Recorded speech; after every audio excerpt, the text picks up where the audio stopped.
At the NFL owners' meetings, Rams head coach Sean McVay says they're still looking for a backup behind Matthew Stafford at the quarterback position, and Kirk Cousins is a possibility as they've considered signing the free agent. Cowboys head coach Brian Schottenheimer said today he doesn't know if wide receiver George Pickens will attend offseason workouts. Cowboys placed the franchise tag on Pickens, who has yet to sign the tag. Teams have until mid-July to agree on a long-term deal. Browns withdrew their proposal that would allow teams to trade draft picks 5 years in the future. Browns quarterback Shedeur Sanders changing his uniform number from 12 to number 2 in 2026. The NFL has launched a new professional flag football league for men and women. In college basketball, women's regional final, Texas and Michigan. In regional 3, regional 4 tonight is South Carolina against TCU. In the men's game, NC State is hiring Tennessee assistant Justin Gainey to be their head coach. John Gross leaving Akron for Charleston. Ben Jacobson leaving Northern Iowa for Utah State. I'm Dan Byer.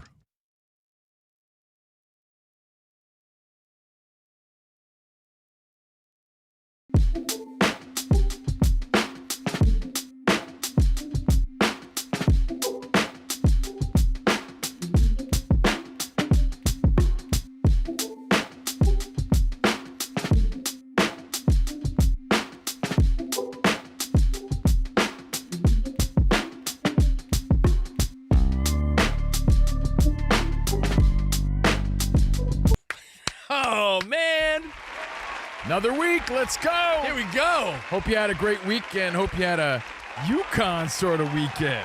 You know what I haven't seen this season or maybe in years? Remember they used to have all the Cadbury commercials, like little bunny and the chick and all that? Keep those eggs away from me, bro. Yeah, I gotta be honest. I'm proud of myself for not eating bags of those. Those mini Cadbury eggs are the best. Keep them away. And shout out to my peeps, by the way. Shout out to my peeps. You ever put a peep in the microwave oven? I was talking about my Fox Sports Radio peeps. Oh, okay. You Sorry. gavon. Mm-hmm. Anyway, hope you had UConn, Sebastian Fundora, Joe Pfeiffer sort of weekend. Hope all your teams won. Baseball's back. Baseball. And we be rocking out. Let's go. Oh, yeah. Covino and Rich. That's us, Steve Covino and Rich Davis. Covino and Rich taking the world by, not by storm, by scattered showers. Yeah. What did you say earlier? I was like, yo, Covino, where were you when UConn hit that game-winning shot? Mullins. What did I say? Covino's like, yeah, I wasn't watching. I watch it later. I wonder, should you lie to your buddies about, yeah, dude, I was locked in. Because I've missed big plays, and when someone's like, yo, I'm always torn if I should just fib and go along with them. I love how you call me out on like the biggest moment of the weekend. Meanwhile, you watch nothing and come in here and pretend like you've seen it all. Lie to me, Jerry. The one thing I missed because I wasn't there in the moment because I was being a chauffeur to my kid. No, but I'm the saying one in thing those, I missed. in those I moments, watched all the lie? fights. I watched all the games. No, I don't think you ever lie. You see the highlights. You see it when you see it. I don't think you lie because you expose yourself when you lie. Well, we've talked about that where the people, let's just say, the people that left Miami when they thought the Spurs were going to win the NBA Finals, like 10 years ago? If you're one of those people that left game early and the team made a comeback, or you just happen to be stepping out, like you said, you're running an errand or bringing your kid somewhere, if you missed the big play, do you just go along with the conversation at work or no? No, because you have to explain why you didn't see it live. I'm like, yeah, I saw it because I did see it. What did I see it 3 minutes after the fact? I mean, I saw it. Everybody saw it. If you didn't see it, that's the problem. Like, your algorithm is so weak that somehow between then and now you didn't see it, then you and I are not the same cat at all. I hear so you. I don't think we live in a world of you had to see it at the moment. You're going to see it. You're going to see it. You go along with the person at work, meaning a lot of times you all right, let's play it out because what you're saying is ridiculous. Go ahead. Hey, man, talk to me about the game. Bro, it was just a passing comment. Why are you getting so butthurt? Dude, But say it, and I'm going to tell you, like, you don't have to admit it. Go ahead. That was wild, Cove. All he had to do was hold the ball there, and he tried to pass the ball forward, and you saw the deflection. Shady, yeah, no, sorry, man, I didn't see it. Well, live anyway, but I saw it like 3 minutes later. Why would I have to stop the conversation to explain that? That's what I'm saying. So you do think you should go along with you ass clown? Why does me not having to see it live have anything to do with the story? You Well, don't need to stop that story to say that. And I'll- by the I'll way, say man, this. yo, man, I got to be honest. I didn't see it live. Bro, it's Monday. I didn't want to headbutt you until at least Thursday. Because what you're saying is asinine, dude. It really is. You don't have to see it live to know what happened. No, but I appreciate the honesty because Yeah, but it's remember not- the home run derby? You guys left early, and when we had our pre-show meeting, live from Atlanta the next morning to fill in for the DP show. Yeah. You guys had a conversation. You're like, should we just say that No. we were there? And then you said, no, we got to be because honest. It's faking the funk, Yeah. and Yeah. I don't believe in that. But it doesn't really require an admission unless you ask, where were you when it happened? It doesn't Or- matter. It does matter, because why would I stop someone's? Yeah, I saw it. Why does watching it live have any relevance to the story? Unless they asked you specifically, were you watching it live? Or you have like a story to tack onto it, like I spilled my popcorn everywhere. I spilled my drink on my pants when that happened. You know what I did? I started headbutting all my friends because I was watching it live. Dude, I just got caught up in the It moment. was a passing comment. We can move along. My point was, for all the things you watch, you just happen to be out in that moment. It's like when someone at work goes, "Oh, Danny, you work at Fox Sports. Do you know Bob Thompson?" You may not know. You're like, yeah, I think I heard of him. Continue with your story. I'm just saying, a lot of times you just say, yeah. Actually, I'd say, who? The politician? Yeah, just tell the story. It doesn't matter. Never heard of them. I saw the highlights. Never heard of them. Broadcasting live from the I was Fox Sam Sports Radio studio. I was Sam spilled his popcorn apparently everywhere. If you miss any of today's show, any show ever, catch the podcast. Search Covino and Rich wherever you get your podcast, and just fast forward through the first 6 minutes of today's show. It's all good. And remember, you can watch what you hear at Covino and Rich FSR. We're streaming live at Covino and Rich FSR. It's an odd sort of thing. Like, so much went down. Did you watch the Yankee game live? No, you saw the highlights. Did you watch the Fedora fight? No. You heard me talk about it. heard Did you you talk watch about it. UFC? No. But Not I did. everybody But I catches did see. I everything. did see that female fighter look like she died, and then it was like, thank Yeah. God she was okay. That was scary. She got knocked Grasso, out and then choked out like a her double name, doozy. Barber. Yeah, she got beat bad. What was her It name? was Barber. It was a scary moment. Oh, I thought you said Barbara. I'm like, there hasn't been a woman named Barbara since 1940. No, Barber. So thank you guys. It was a weekend of great basketball, great baseball, ABS systems, Yeah.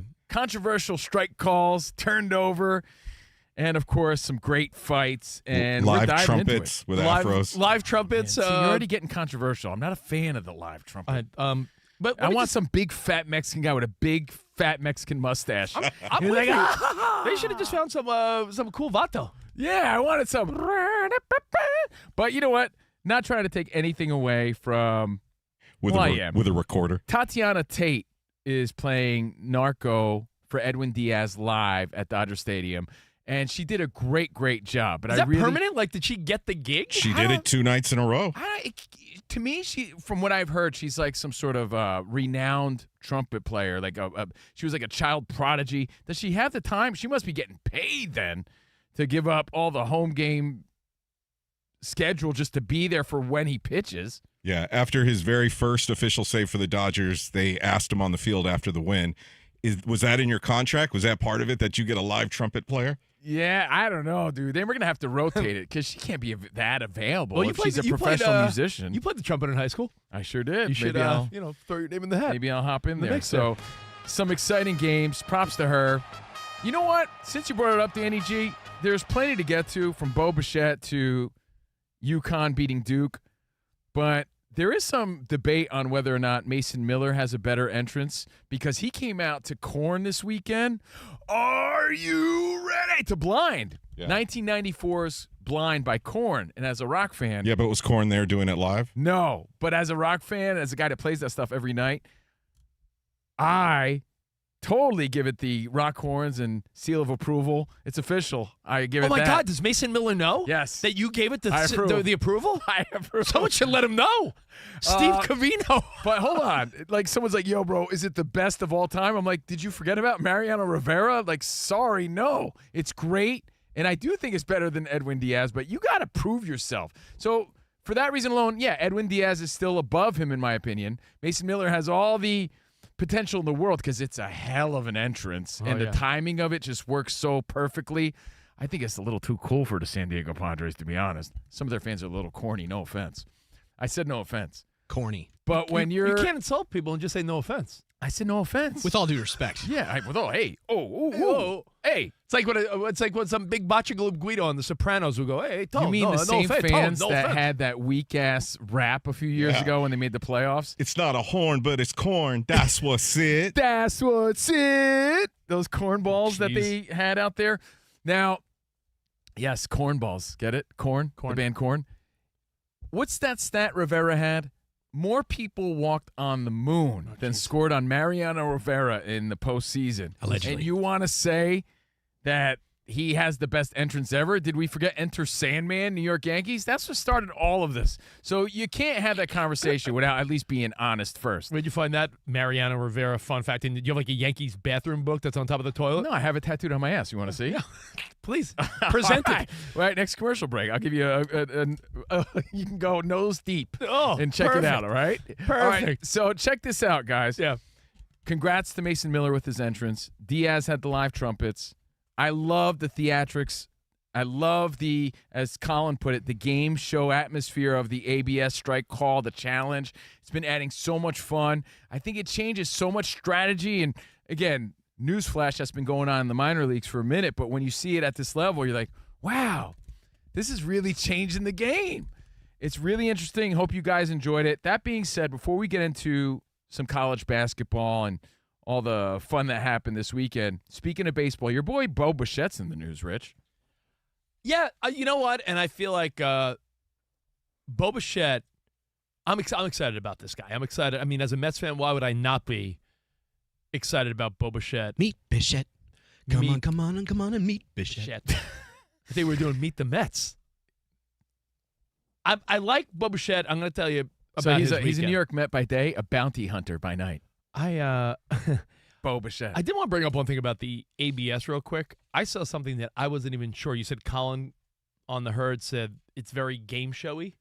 Yeah, it is. I like the theatrics. And, in stadiums seems to be a party waiting to see what the result is. Just when you thought you knew everything about the ABS challenge, this is something I learned over the weekend. I don't know if Dan Byer, I don't know if you guys knew this. The broadcast team has access even if it's not a challenge. Meaning, the Mets were in extra innings. They lost to the Pirates. Congrats, Pittsburgh, yesterday. Dude, those cameras got you up to a grain of rice, man. A grain of rice, they say. That's how close these pitches are. It's insane. 7 cameras at different angles. 12. Figuring the 12 cameras. Yeah. Jeez. What I didn't realize was that there was a pitch to Lindor in extras. Ball 4. Citi Field goes nuts. Walk. It looked close. Pittsburgh did not challenge. Gary, Keith, and Ron, the Mets broadcast team, were like, wow, surprised the Pirates didn't challenge there. Let's take a look. And they're like, oh, there it was. It was a strike. So the broadcast team, did you know that they have access to check just for the fun of the broadcast? I didn't know that. No. So it's like, Danny, you could be watching the Dodgers and be like, ooh, they should have challenged. If the broadcast team has a hankering to check as well, they could be like, well, let me check. That was a ball after all. That's cool. That way we could be extra frustrated as fans if our teams get it wrong. Exactly, yeah. So we saw a lot of ABS. Like you said, a lot of fun. You know what, though? I really think, because we saw how aggravated that one umpire got this weekend. He got like CB 9 Buckner? calls. Yeah, 9 calls wrong. They really need to, and most of them are, but they really need to use this the same way we need to use ChatGPT, like as a tool, and look at it as a way to get better in whatever it is that you do. Like, embrace it. Because if the umpire looks frustrated with it, it's just going to make them more obsolete faster and sooner than later. Like, if they use it as like, yeah, we're just committed to getting it right, and yeah, we like the ABS system, they need to embrace it and use it to their advantage. And that way, we, the public, don't look at it like it's making them look bad. Well, like, they can't acknowledge that it's making them look bad. No. We're trying to get it right. You see what I'm saying? Of course I do. In fact, I'll go as far as to compare. Like, they shouldn't be embarrassed. I'll go as far as to compare umpires right now. And by the way, it's 50-50 pretty much on the call so far. About 4 challenges a game. It's not taken over, but it is a fun layer. What I'll compare it to is self-checkout at a supermarket. Of course, as humans, you know what we want? We don't want people losing their jobs. So, like, you don't want the whole place to be self-checkout, because then it's like, poor old Edna and, Bob, who's retired. These guys, you want people to have jobs. You don't want the world to be taken over by robots. But I'll be honest, I use self-checkout most of the time. There's people that are like, why are we not using this 100% of the time? It's almost like we're treating the umpires like the senior citizens who have retirement jobs at Ralph's. Like, we don't want to like have them lose their jobs. So like, maybe if you can use self-checkout if you want. We could just view it as, they still do a good job, and let's just enhance the experience. Yeah, but it's almost like, why would you not use it for every pitch if we're learning that it's accurate? Eventually, you probably will. I think so. I think I saw somebody on X post that they want what you guys are proposing, but now they're not so sure because they love how umpires are being embarrassed. Like, they love that. Sort of fun. See, that's what I'm saying. That's why they need to pull a Bo Bichette and nip that in the bud, and we'll explain. Meaning, like, beat them to the punch. Because, like, no, we're fans of this. We embrace it because the more they look embarrassed and frustrated, the more the fans and we, the public, are going to get on them. The more they embrace it and roll with it as, like, yeah, we're big fans of this too to get this right, the less heat they're gonna feel. You guys want to know what stood out to me about the Eugenio Suarez one after I watched it a couple of times? Yeah, he challenged two. Yes, back to back. One. Yeah. What struck me about this, because I think that this is actually part of the conversation, was the first call was an inside ball that was low. Mm-hmm. And that was called a strike. You challenged it, then it was a ball. The next pitch was an outside pitch that was called a strike. That was out of the strike zone. I can get it if they were both inside pitches and Buckner's strike zone was more inside. Maybe he's not calling that outside. Do you know what I'm talking about? He called an inside pitch a strike when it was a ball, and he called an outside pitch a strike that was a ball. It exposed them. It did. Yes. Like, if you were consistent, if you had a couple, like, 3 or 4 pitches that were inside, you're just like, I've got an inside zone. The outer part of the plate's going to be a ball. This was all over the place. We've known that for years yes. in all levels of sports. Like, this umpire, he's got a high strike zone. Or like he calls the inside pitch. This guy, he missed inside and outside. Yes, so, that's what really bothered me about the call. And then I'm like, well, thank goodness they have this, because if you are a hitter, and I didn't know if the second one was out of spite because he got the first one wrong, you maybe just want to ring him up anyway and don't think that he'll do it again. But like, that was the issue that I saw. Is CB Buckner's strike zone was like this wide. But isn't it wild, though, to think, though, some of these calls that are right by, like you said, a half an inch. Can you blame the human eye at 100 miles an hour? Like, man, he missed it. But it's going to keep the umps honest. It's going to keep them locked in. And like I said, they have to roll with it because they have to eliminate the feeling of embarrassment. Yeah, well, there's early observations. Pitchers should not be calling this. Apparently, pitchers have a 25% success rate so far. Batters and catchers, more than 50%. So you're looking at, if you're there behind the plate as a catcher or the zone as a hitter, the pitcher, maybe it's the angles, whatever the case may be. And adrenaline, because the way catchers frame pitches, they don't have an accurate view of it. So and Chris Sale spoke of that recently. You'll see less pitchers doing this. And my other observation is, some are saying that there's a new bat flip in town. You know what the new bat flip is? You hit a home run, you celebrate, you bat flip.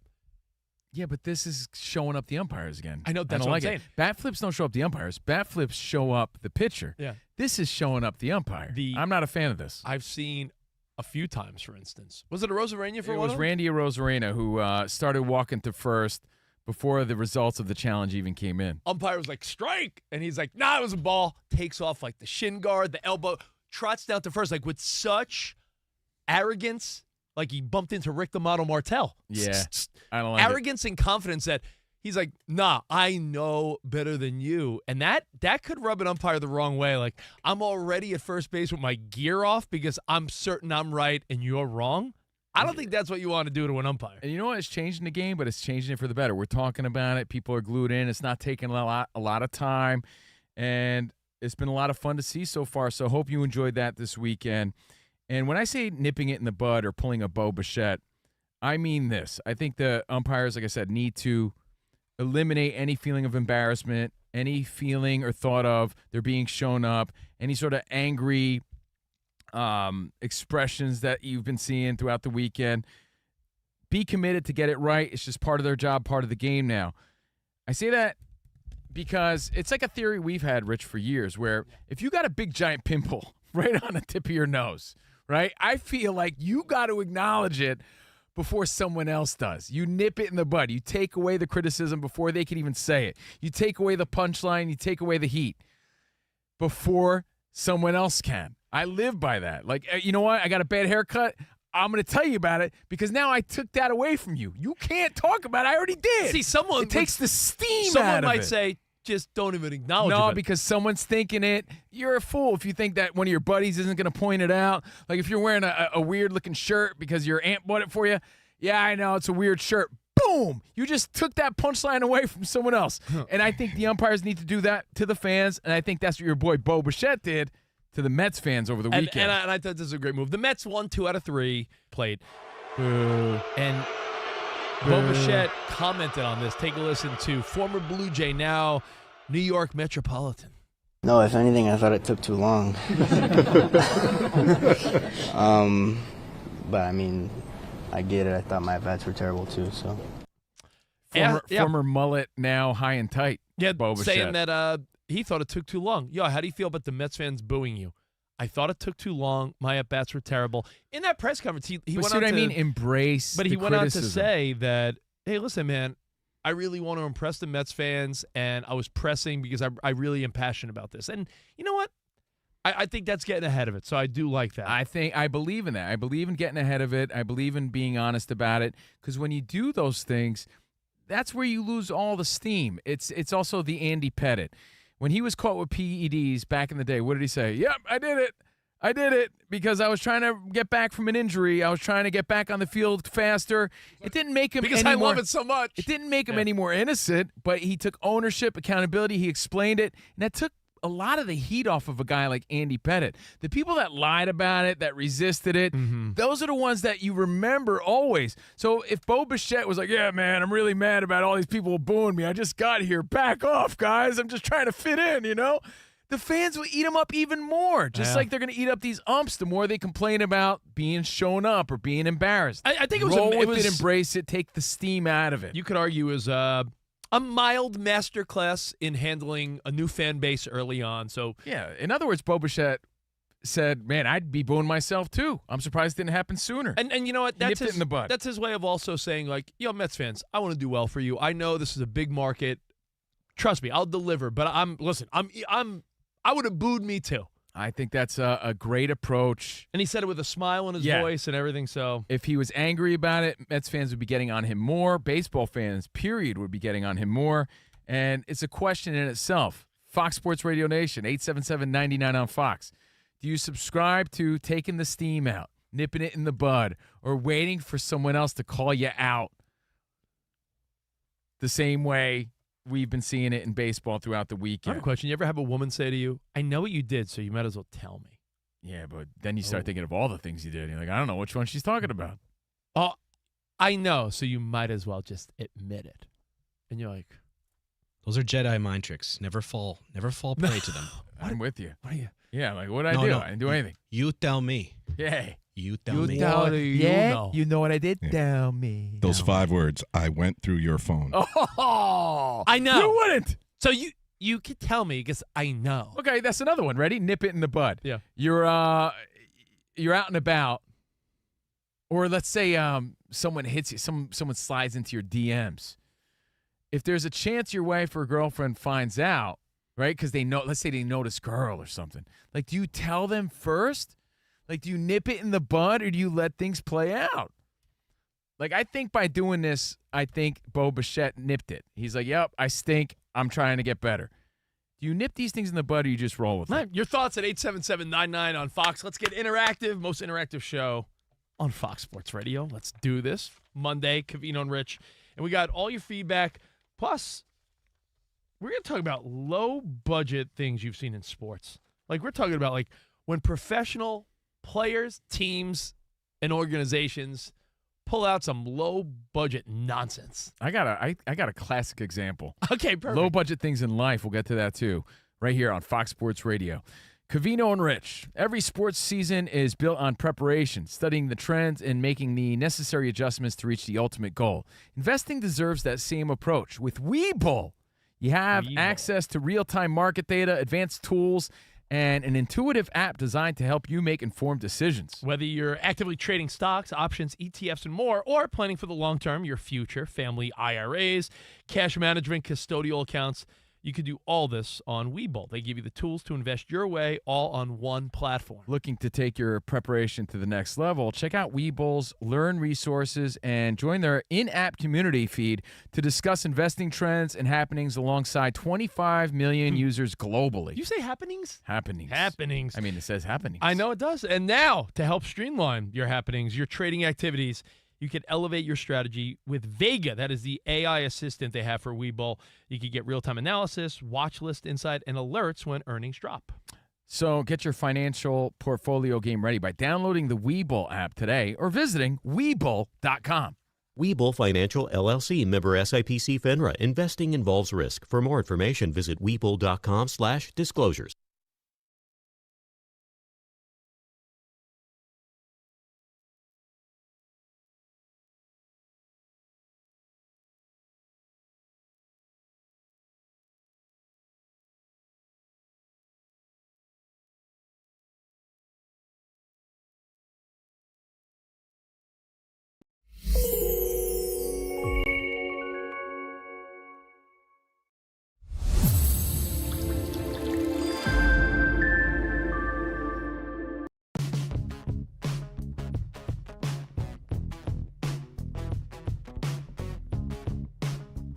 And you saw the hand. Yeah. You saw the hand throwing popcorn to kids in the stands. Yeah. You saw the hand riding around on a skateboard. From the show Wednesday. From the show Wednesday, from Adam's Family thing. And John Boy tweeted out, imagine telling Babe Ruth this is who'd be throwing out the first pitch to open up the 2026 MLB season. It was a robotic hand, really cool to see. Yeah. Rolling around on a skateboard everywhere. So this was a real animatronic hand. This Yeah, wasn't yeah, something yeah. done on the TV. So, Sam, it got us thinking, what would the Babe be most shocked by if you got to talk to the Babe in 2026?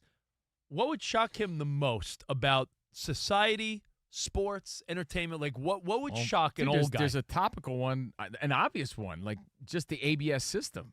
Yeah. What the hell is this saying? If you told him a robot is going to call balls and strikes. That's right there. You wouldn't even know what a robot. You Yeah, have to what's explain a what a What robot do you mean by is. robot saying? Uh-huh. Well, that is a pip. Yeah. What do you mean robots? You Yeah, know, what are you talking about He there? he was known as a womanizer. Yeah, that's right. I still am known as a womanizer. Yeah. Could you imagine if somebody showed him OnlyFans? Oh, yeah, I love me some OnlyFans. That's right, yeah. I got a lot of fans, but I'll subscribe to their fans. Oh, man, the Babe's head would spin. That crown would be flying up watching OnlyFans.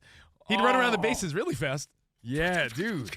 So what would the Babe be shocked to find out in today's world, today's game? It doesn't have to be about baseball. It could be today's world. Like, what do you think would shock the Babe the most? Think of the Babe. Think of you talking to him. What would he be shocked to hear? I'll be honest.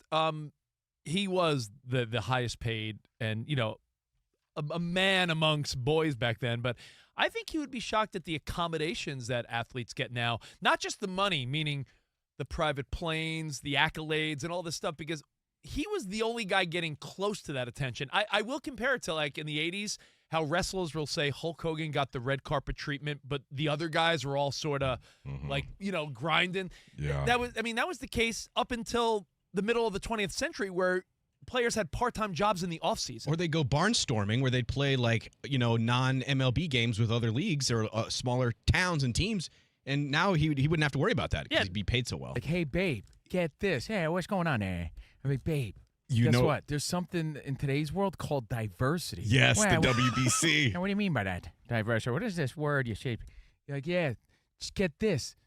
There's a bunch of Hispanics in the game nowadays. Oh, no, you're talking about a city. See, it's called diverse city. No, It's a term called diversity. Wait a second. So you're saying I got to play against these guys? Like, yeah, you got to play against these guys, baby. Yeah, I don't know how I feel about that. Yeah, a little trickier when you include Yeah. everyone, huh? Wait, Bet against Satchel Paige. Wait, are black guys allowed too? Yeah, they're allowed to play against you. I don't well, maybe know. I won't be as good that then, doesn't- see? That doesn't seem as fair to me now, yeah.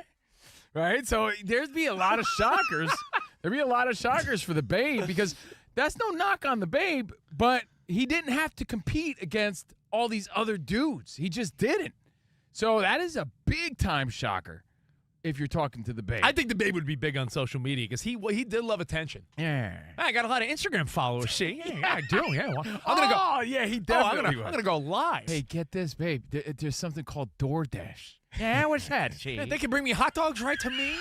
Or just these full I don't think the five-star Babe was menus. getting his own hot dogs. I think he already. Yeah, I don't need had his- DoorDash. I already yeah. got people bringing me dogs. Yeah. No, but think of the stadium food if he saw the full 5-star menus now at these ballparks. That's a good point, right? Because all they had was like hot dogs, Dogs and and peanuts. What's peanuts, ceviche? right? What's ceviche? Oh. You know what? Danny G, that would be insane. The Babe would weigh 400 pounds. Yeah. What's a With all the poke options. bowl? What's a poke bowl? Yeah. I'm not paying $40 for that. Man, $20 for a brouhaha. He loved women. He loved baseball, women, booze, and food. I think a lot of the precautionary stuff, he'd be like, "Watch this," meaning, first of all, pitch counts or stuff like that. Be like, "Yeah, you hit 100 pitches. What? Take them out? What do you mean? See? Yeah. What about everything from picture the Babe?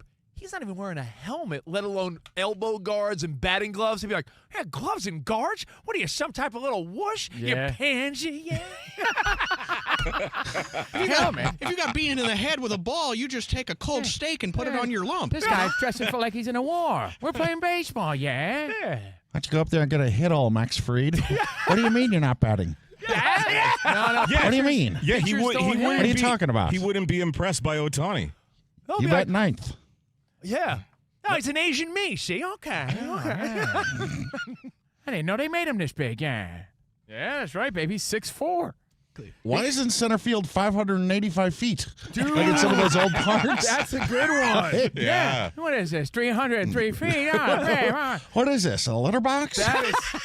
That is a really good one. He would have been shocked.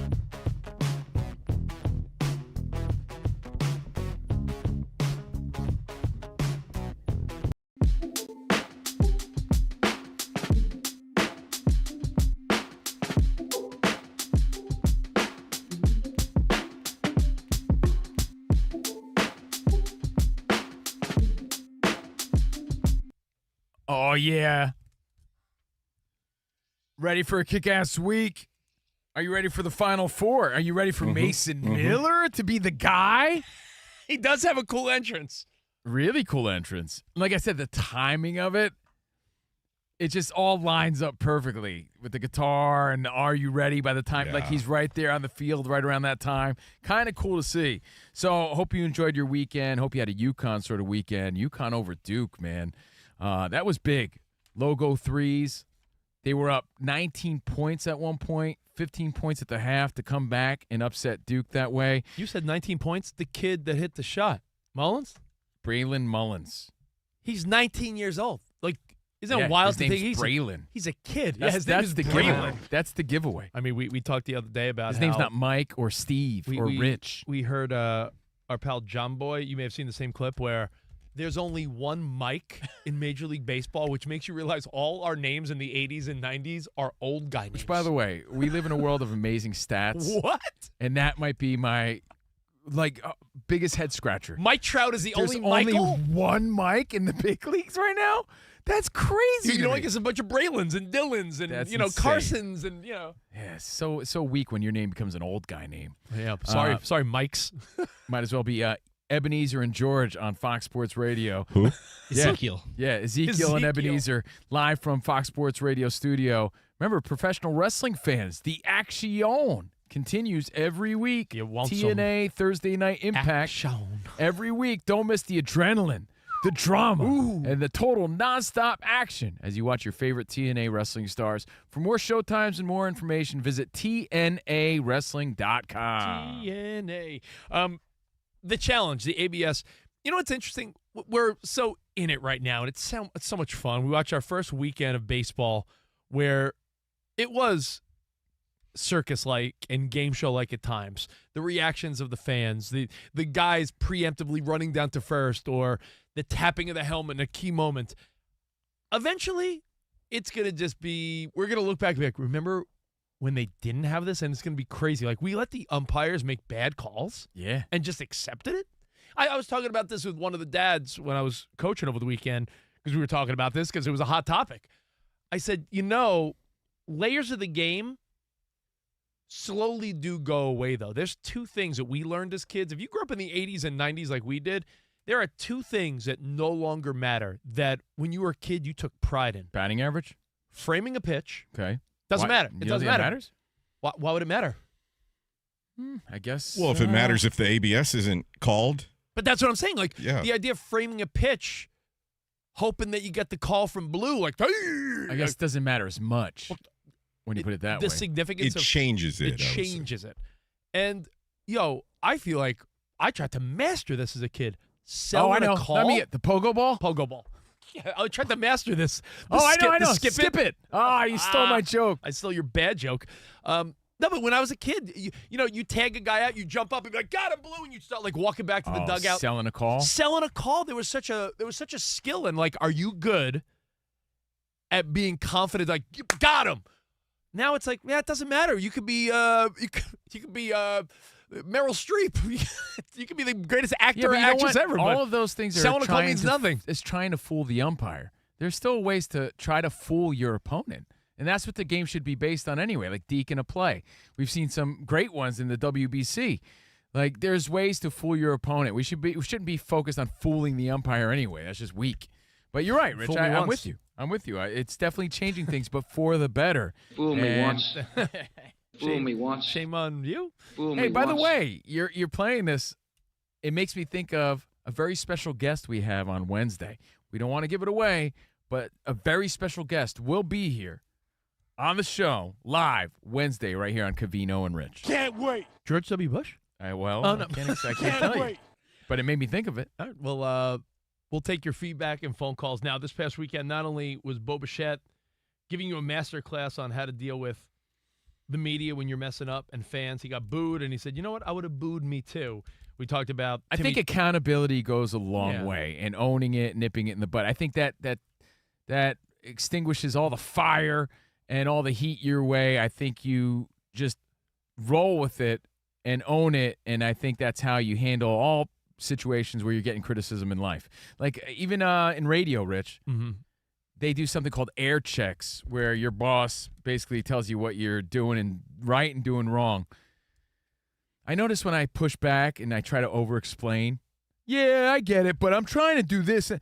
That's when it gets like convoluted and defensive and awkward. When I'm just like, yeah, man, thanks. Appreciate the criticism. Yeah, cool. great. I'll get him next time.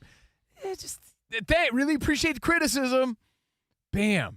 You just roll forward and you move on, and everybody feels good about it. It's the ability to like not look shook. Yeah, it's not easy. There's so many times I want to push back or say something. It doesn't need to be radio or an air check. It could be your boss at your job, whatever you do for a living. If your boss like, hey, Johnson, I really wish you did blank more. Yeah. If you said, hey, boss, you got it, man. You're right. Like, you know what Bichette really wants to say? Yeah, you know how hard it is to hit 104 mile per hour on a new team, you losers?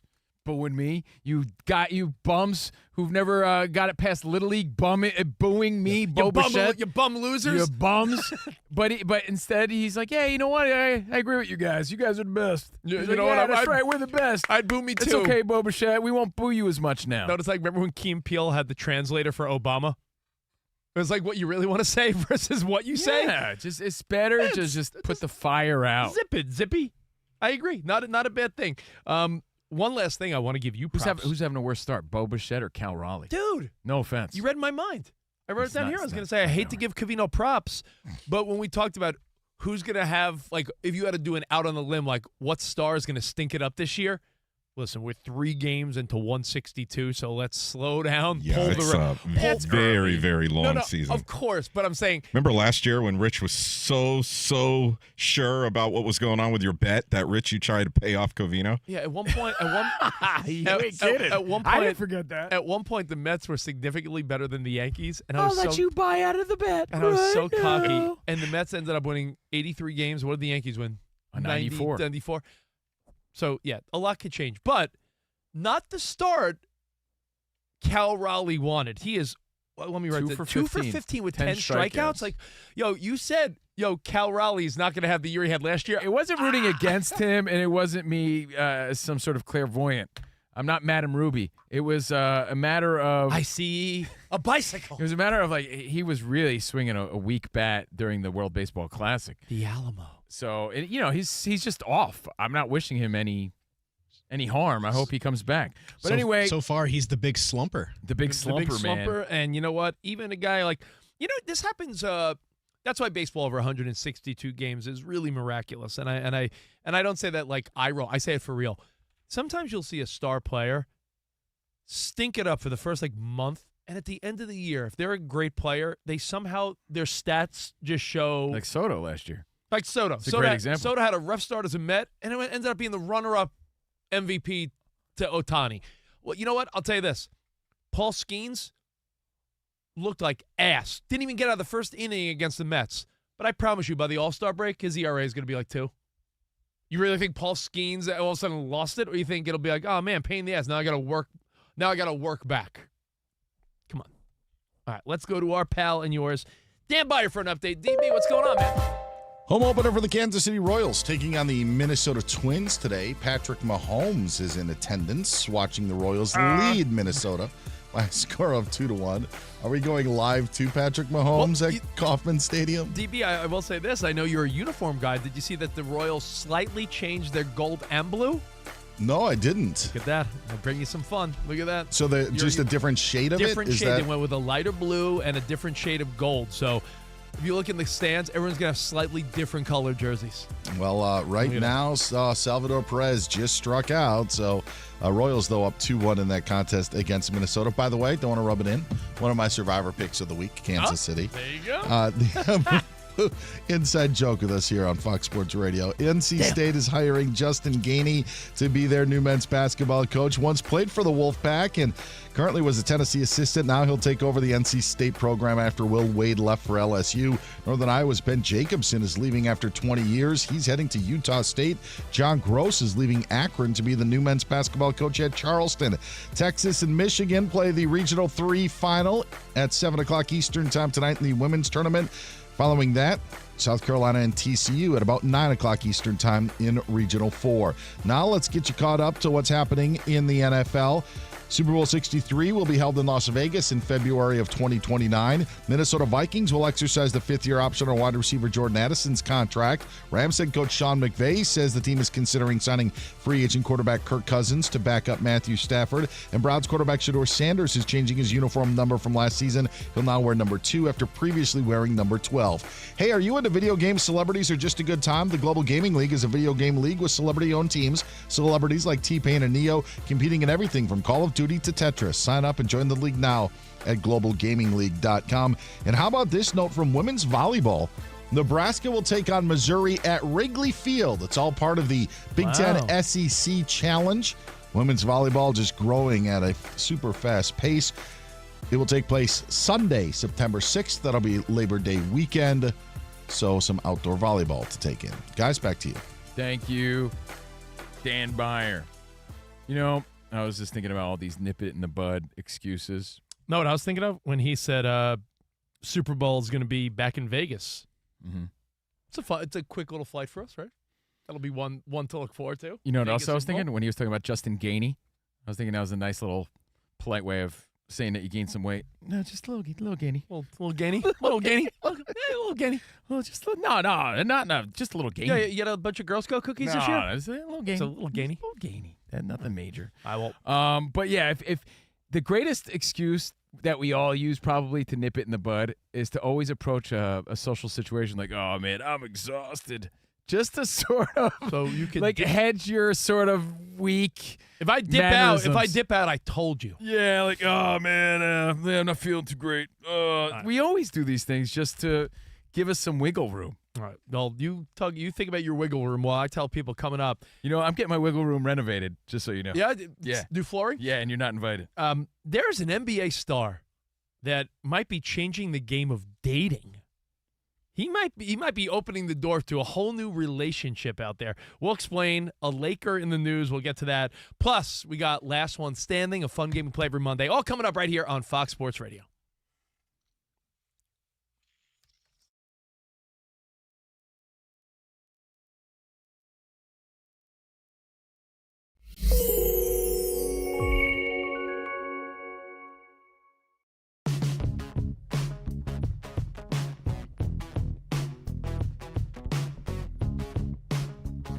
Lindor the fans love him. But it seems like maybe he doesn't get along with everyone because maybe there's a reason Nimmo and Pete Alonso and Jeff McNeil and all of these guys were moved. Maybe there's dissension, right? There was whispers, rumors, murmurs about him and Soto not vibing. And you assume you assume that because they're both Latino guys, Hispanic guys, that maybe that's why they vibe. Lindor's Puerto Rican. Soto's Dominican. That doesn't mean they're BFFs. I'm not assuming anything. In fact, no, but I think there is an assumption they must do the salsa together and get along. That doesn't mean anything. You think all white people think that? Yes, I do. I do think that. You think I think that because I'm a white guy? That I think because they're both Latino, they do the salsa together and love each other? I'm not saying that you think that, but I bet you we have an understanding. There's a language. That's gotta be racist. There's a connection there. They must get along. Are you thinking that? But I will say this, though. Last year, as a Mets fan, I had group chats from early on, and I was in denial of this, Danny. I really was. I was in complete denial because there was body language. And I'm not saying Soto has ever been the most demonstrative, let me show you my feelings type of guy. But he stopped doing the Soto shuffle on the batter's box. He stopped doing the few things that did give him a little pizzazz. You know why? He says, because Francisco made fun of me. That's why. That's what he said. He's not very, very kind to me. And I know that we have since learned that Soto was a little butthurt that when he signed with the Mets, Lindor didn't reach out. Apparently, Aaron Judge was a great teammate, and he didn't feel like when he signed that big deal with the Mets that some of the team leaders, like a Nimmo or a Lindor, apparently no one reached out. And that sounds crazy to me because, not to be an ass kisser, but when this network signed Stugotz to be the new show, I DM'd him yo, man, congrats, welcome to the team. That doesn't make me an ass kisser. I feel like that's polite. Sounds like you're kissing ass. Jesus Christ. As my dad would say. I'm saying. What are you doing kissing ass? I feel like it's a nice gesture to welcome the new guy. And Soto was butthurt. And my friends that are Met fans, my chat with my Met friends, which is now called Stern Sits to Pee. That's the name of our chat now. Should change. He did make some good moves. But my Met chat last year was yo, watch when one of them hit a home run. They're doing high fives and handshakes with Alonso, some of the other guys. Every time Lindor and Soto, it would be just the most casual, the little low five. I would see it all the time. Everybody speculated the little low five. And I'd be like, no, they're just being professional. Turns out, they just don't like each other. And can you read what Lindor said to the press yesterday? Because I think this is not good. Well, they're saying that Francisco Lindor painted an honest picture of the Mets clubhouse when asked about last season, noting that everyone is not best friends. He says, are we all best friends? That's not how it works in the clubhouse. He says they have a good dynamic and root for each other. And that's it. I don't like that. They're not all best friends. That's not something you sort of say about your teammates. That rubs my cheeks in a really negative way. I don't want to hear that as a fan. Just keep the illusion alive, too. As a fan, when we started interviewing celebrities and athletes many years ago, when the velvet rope was pulled back a little bit too much, it sort of rubbed me the wrong way. When I realized that NFL players didn't know everyone on the team, but then, of course, it made sense. I get it. There's so many. 53 guys? Yeah, there's 53 guys. There's special teams, offense, defense. There's a lot of turnover, a lot of practice players in and out. But you had this little kid fantasy that they're a team. Well, do you realize? And you know what it felt like to be on a team. And you're like, but they're a team. When I realized they didn't all know each other's name, I'm like, you don't know your own team? But he's on your team. But that's how I felt. You realize, when I hear this, I feel the same way. I feel deflated. You're supposed to love each other. I don't like it. If anything, you want pretend. You know how you want people to be genuine and real. It's like radio. It's like radio shows. You think they're best friends, but when the show's over, they all go their separate ways and they don't talk at all. Yeah. That's not what happens on this show. No, you two actually hang out all the time away from the studios. Enjoy each other's company. Sometimes reluctantly, but that's just life. Yeah. But yeah, we actually all get along, and we communicate all the time. It's it's too much information. I don't like it. It rubs me the wrong way, and to me, it's the opposite of chemistry.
sings this, Sam?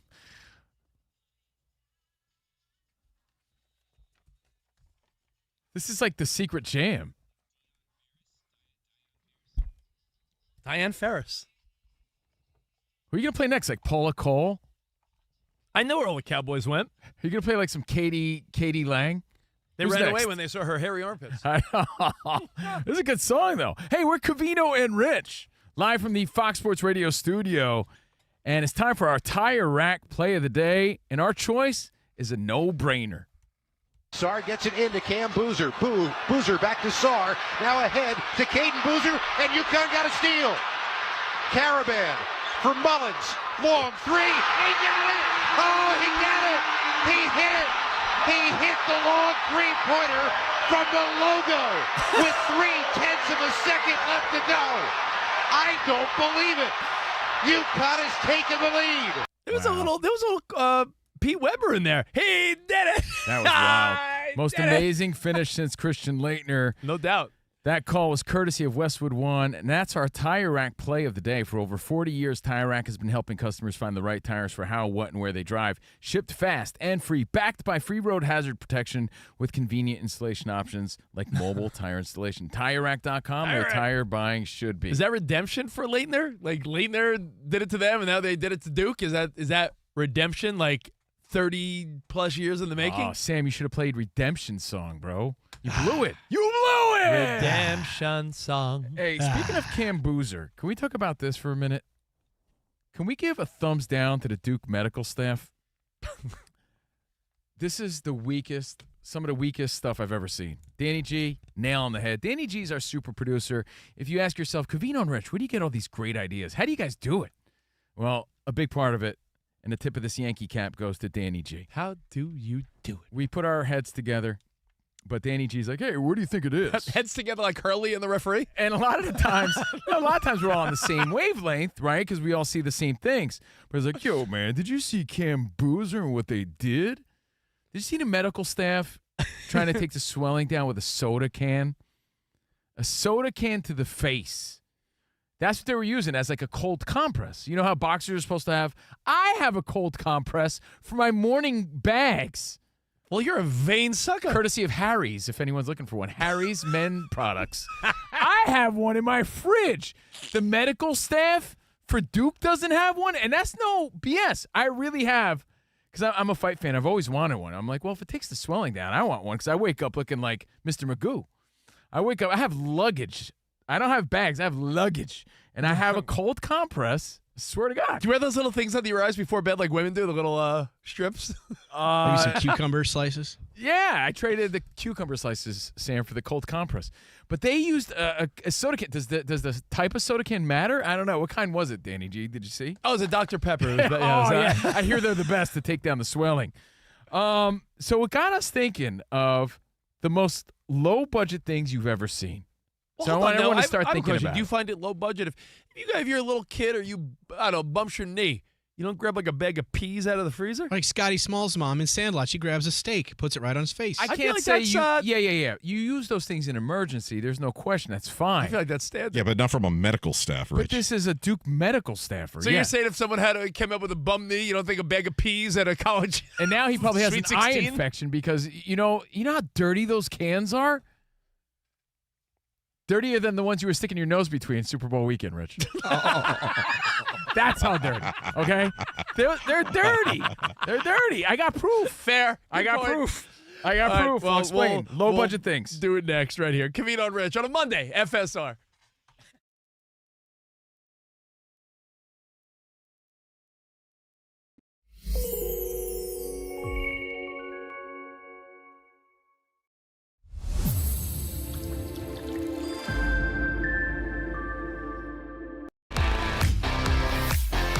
It's Covino and Rich on Fox Sports Radio. Are you ready? Yes. We talk about pop culture. We talk about sports. We talk about life. It's a friendship on the radio. When you talk about the best athlete in the world, you're probably thinking Jim Thorpe, right? I'm thinking joking. Bo Jackson. I'd have to throw myself at the age of 12 into the conversation. You are the home run champion. When you find the commonality between sports and life, those analogies and conversations are the best. You were dating some girl, and you were like, hey, babe, let's watch The Sixth Sense. Her mom walked in.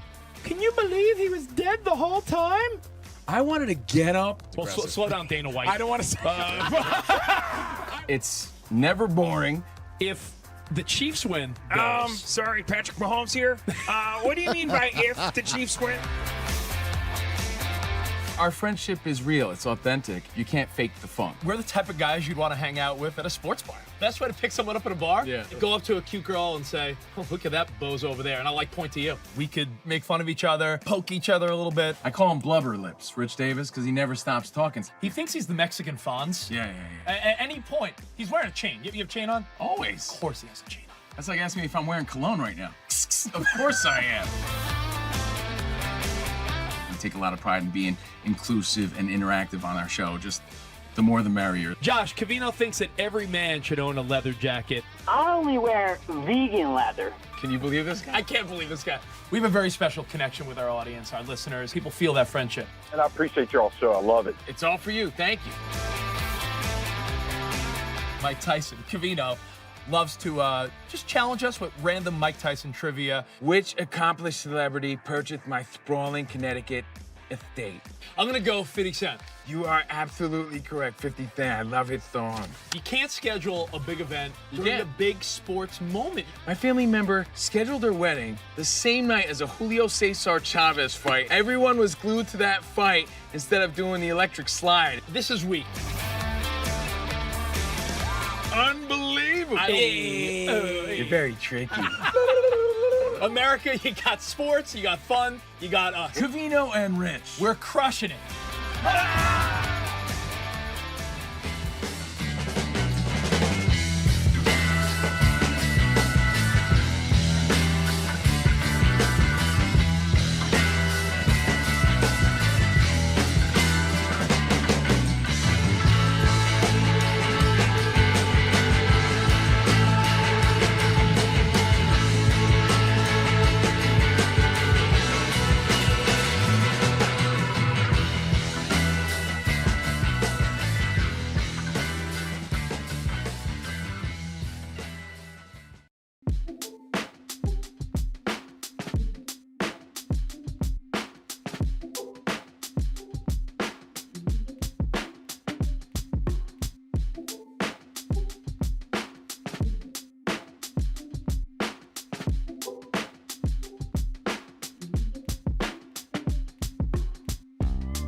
Two spots in the women's Final Four up for grabs tonight. Regional 3 final, Texas and Michigan in a 1-2 battle, followed by South Carolina and TCU. That's a 1-3 matchup in Regional 4. Some men's college hoops news. NC State is hiring their former guard, Justin Gainey, to lead their men's basketball program.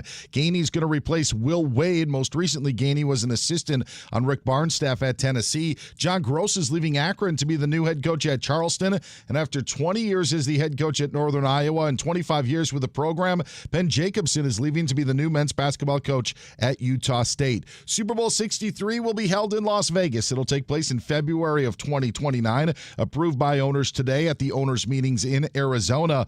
Rams head coach Sean McVay said the team is considering signing free agent quarterback Kirk Cousins.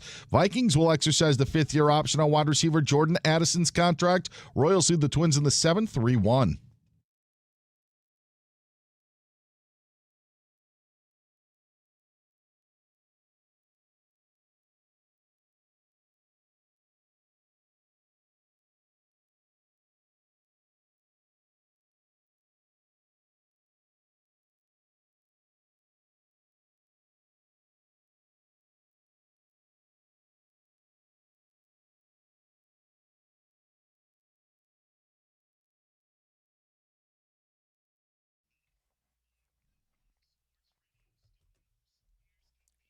Oh, yeah. Oh, yeah. CNR on FSR. We're a pirate's favorite show. The C and the R. I'm going home. Yeah. I wrote that one myself. Covino and Rich on Fox Sports Radio. Hope you had a UConn sort of weekend. Illinois, UConn, Michigan, Arizona. Sebastian Fandora sort of weekend. Yo, he made Keith one-time Thurman look all like his whole head was bruised up. TKO in the 6th. He was jabbing him from across the ring. A Joe Pfeiffer sort of weekend. We're CNR. We be rocking out. Let's go. Let's have a great week. But, yeah, Adesanya lost his 4th in a row in UFC, and he says he's not leaving. He's not done yet. So we saw some good fights, some good baseball, some good challenges, the ABS system, and some great basketball. And we're going to play a pretty good game here on our show. Last one standing this hour.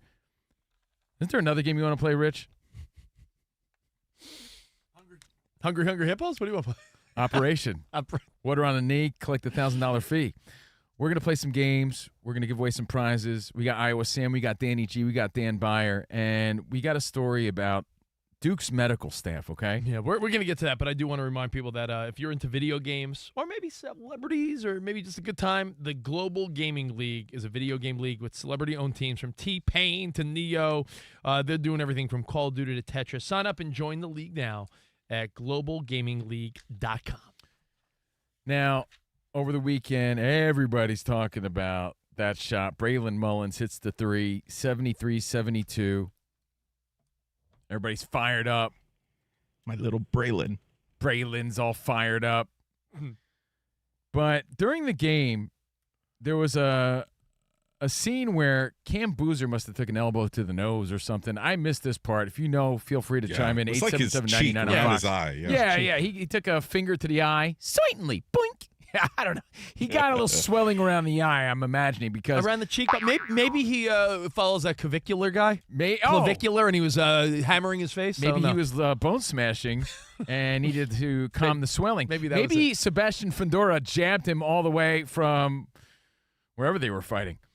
But the Duke medical staff comes out.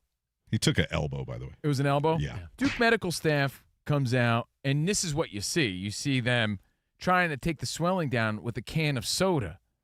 And I can't say that it's not a great choice in a crazy moment if you don't have an ice pack. But even your nurse at school, even my grade school, shout out to Miss Malik when I was a little grade school boy, and I'd go there because I don't know, I wanted to get out of class. At least she gave you an ice pack. You mean to tell me that the Duke medical staff doesn't have an ice pack? Remember that weird feeling of going to the nurse's office and she'd be like, lay down. Yeah. And she'd just hand you an ice pack and you're like, for what? That's what I mean.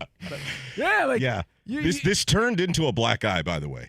Really? Okay. So no surprise, because so even worse, this can of Dr. Pepper, we were trying to do some investigative journalism here, like closing in on the can. Did it look like Dr. Pepper, Sam? I thought it looked like a Coke can. Like Coca-Cola. Jeez, Sam. Like how many Coke cans? I'm not talking about that offensive lineman either. How many Coke cans like that dude on the Vikings back in the day? Yeah.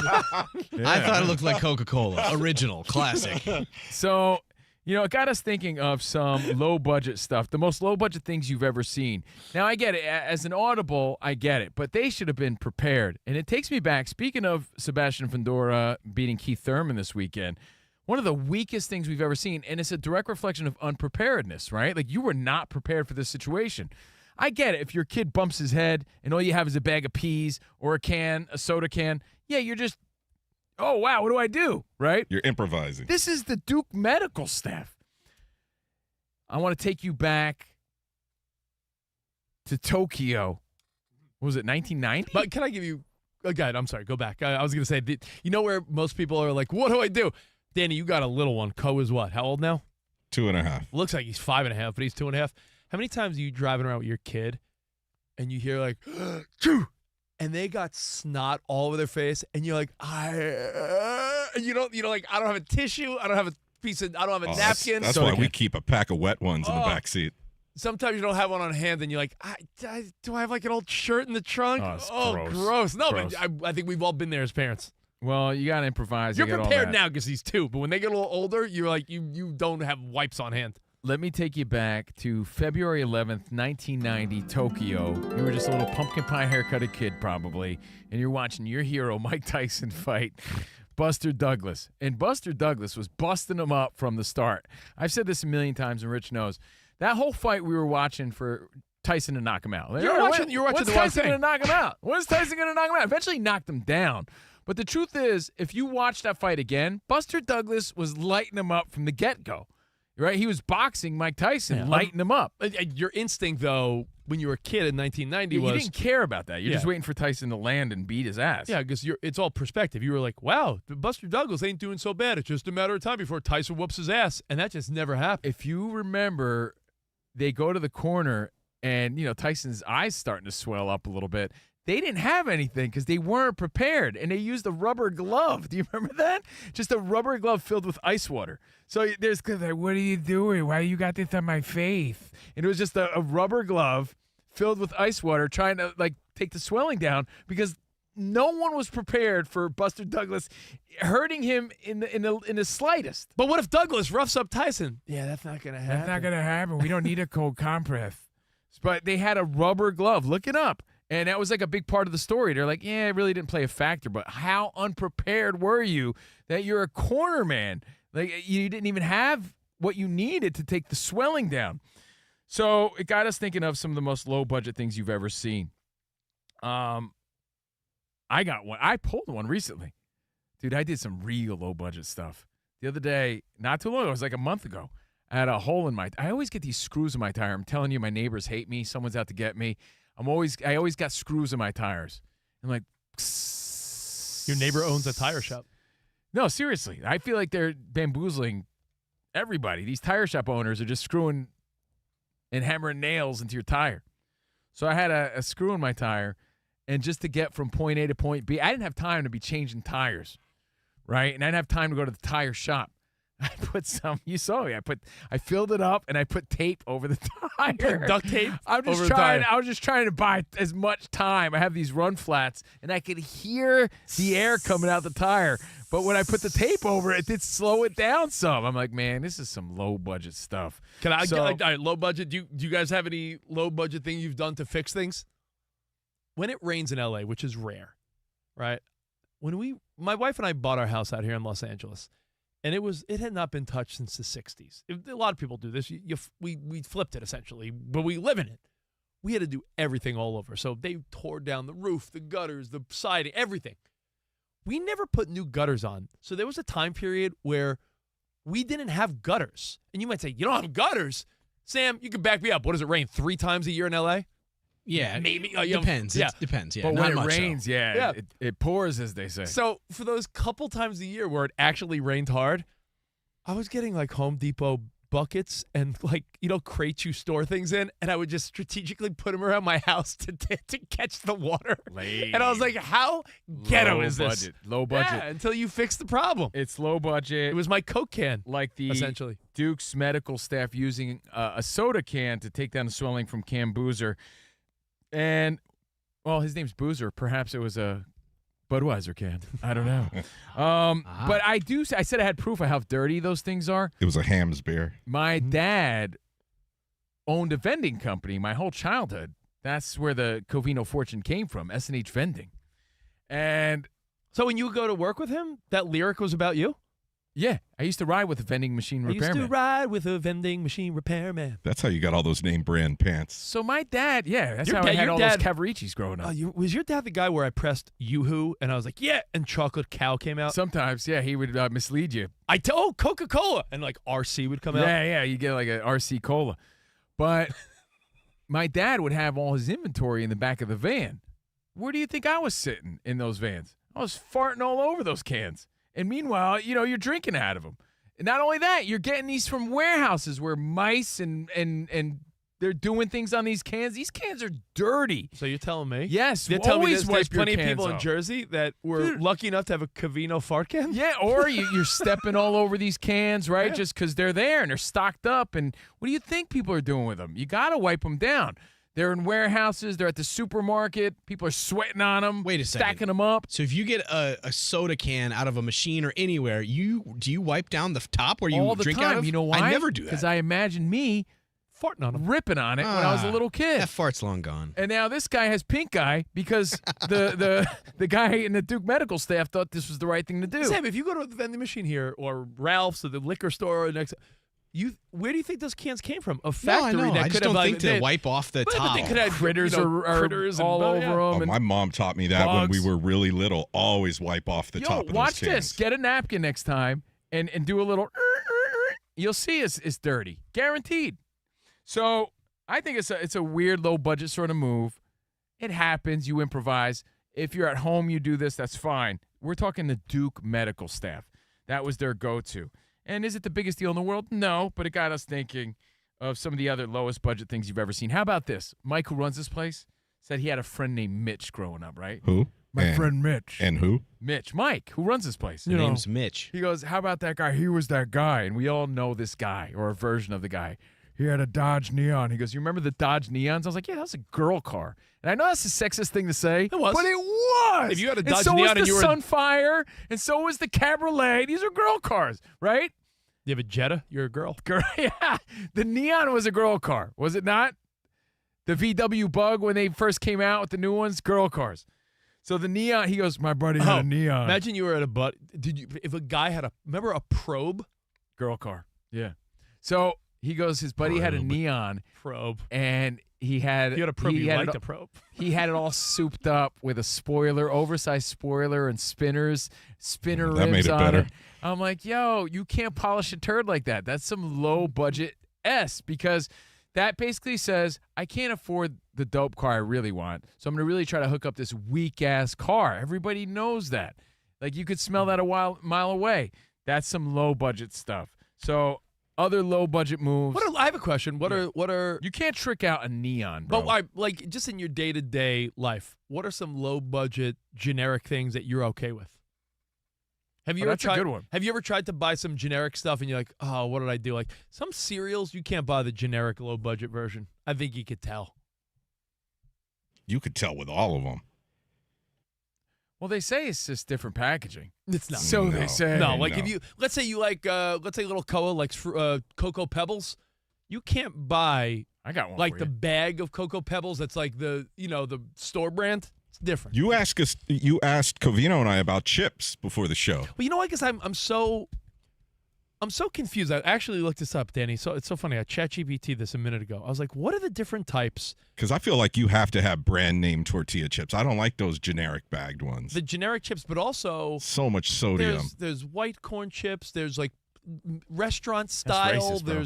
There's all these different types of chips. And I said, when you go to a party, do you have a chip choice? Because there's so many. Like, do you notice if someone has Tostitos or a brand name versus like what are those ones like the These Dipsy Doodles? Like I the- prefer Frito-Lays. Like it's like the Calientes and they're like $1.99 for a big bag. Do you notice that? You can. You know why? Because a lot of these cheap tortilla chips, they crack and they don't even scoop and your they get guacamole. stale Yeah. faster. So they do matter. So some low budget things. We'll take your phone calls now. 877-99 on Fox. And Danny G, you had a Derek Carr story. Yeah, just recently he cleared up something that people had been wondering for years. It was Christmas Eve 2016. Derek Carr was legit a MVP candidate, believe it or not, if you remember that. The Raiders were 12-3. It was the last home game of the year, and that's it's broke. It's broke. Yeah. It's broke. Broke his right fibula, you remember. So they bring out the cart, and everyone there is in shock because he shouldn't have been dropping back to pass. The Raiders had a commanding lead over the Colts in that game. Should have been running the ball, right? End of the game. So they get him on the cart, but they put him in the front seat of the cart. So they're driving him to the tunnel, and he's sitting in the front seat. Sitting upright.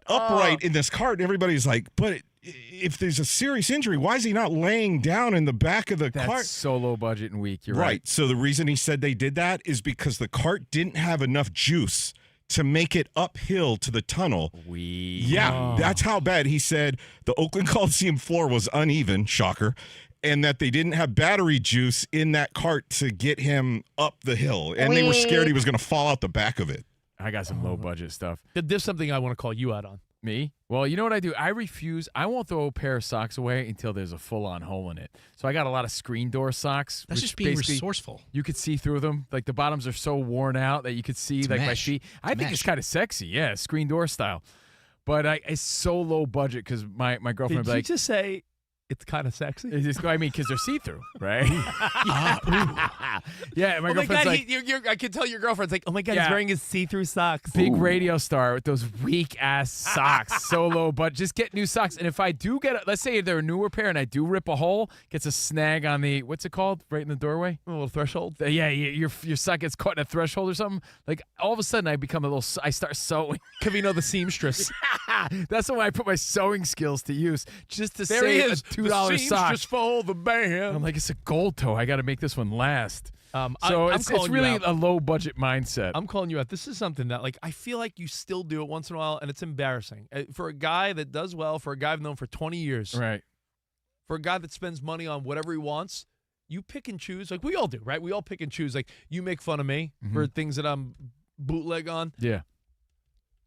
Covino, since I've known him, he's got a problem. Oh, no. When it comes to charging his phone.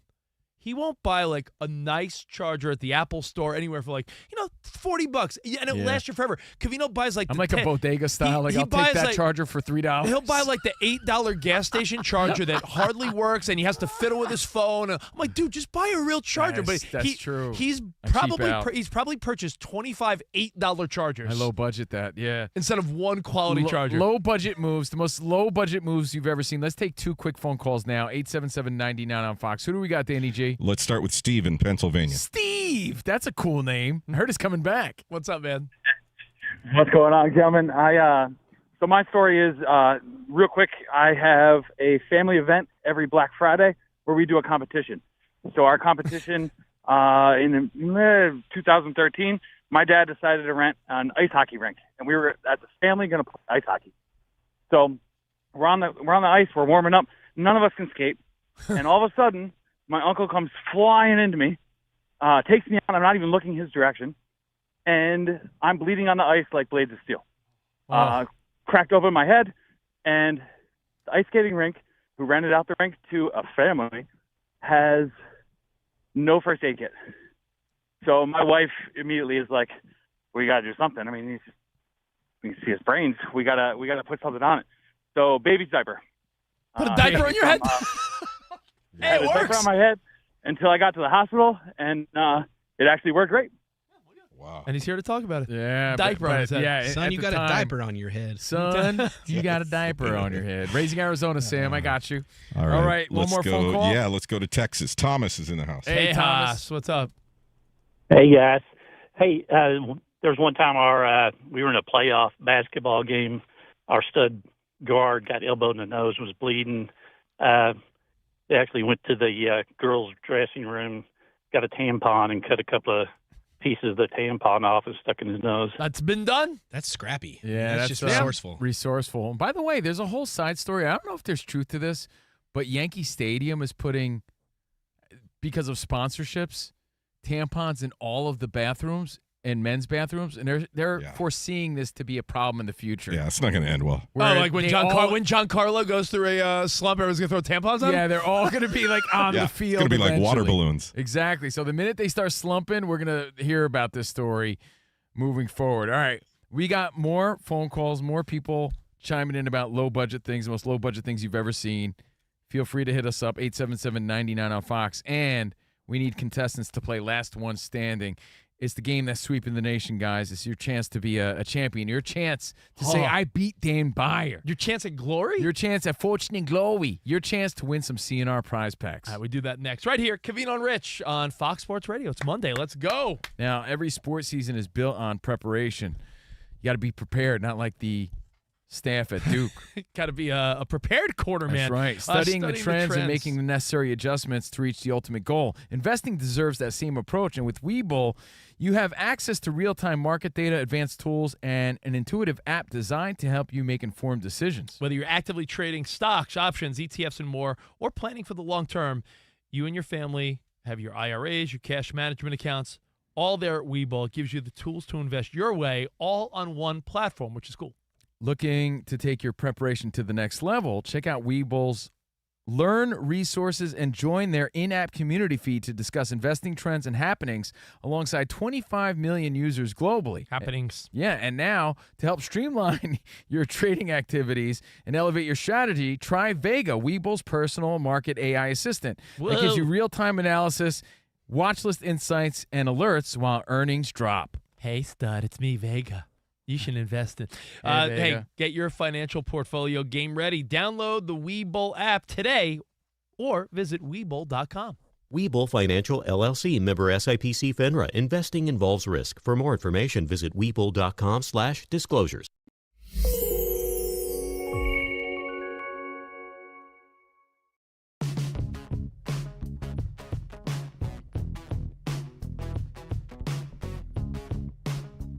Congrats again to SGA.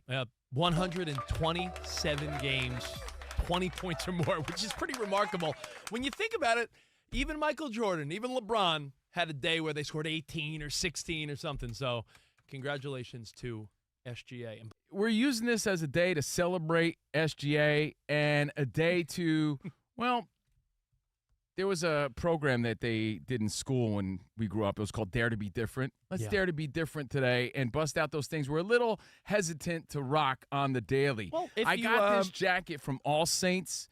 All Saints. Why don't you brag about it? That's like a $1,000 jacket. I was going to say. All so Saints. I spent a lot of money on this leather jacket, but I never felt bold enough to rock it because I'm badass. Like, yeah, you rock it and people are like, who's this guy think he is? Well, I'll tell you who I think I am. Steve Covino on SGA Day, busting it out for the first, actually, it's like the second, third time I've worn it, but it's sort of like my concert jacket. It's a little Fonzie, little T-birdish. Little George Michael kind of? Little George Michael, little faith. Thank you for having faith in me, Sam. Can I just tell you? I got the cowboy hat. I just noticed the squirrels on your cowboy hat. Well, I was going to ask, what's that varmint? You got to bring fur to the game, bro. What do you mean? What do you mean? You don't appreciate Chip and Dale, bro? Oh, they come off like they just come right off? Chip and Dale, bro. I brought you know why? Because I'm bringing a little bit of everything. Like I said, little cowboy, little karate. Right? Yeah. Little dangerous. Some leather, some bling. You noticing in the chains? Leather and fur, dude.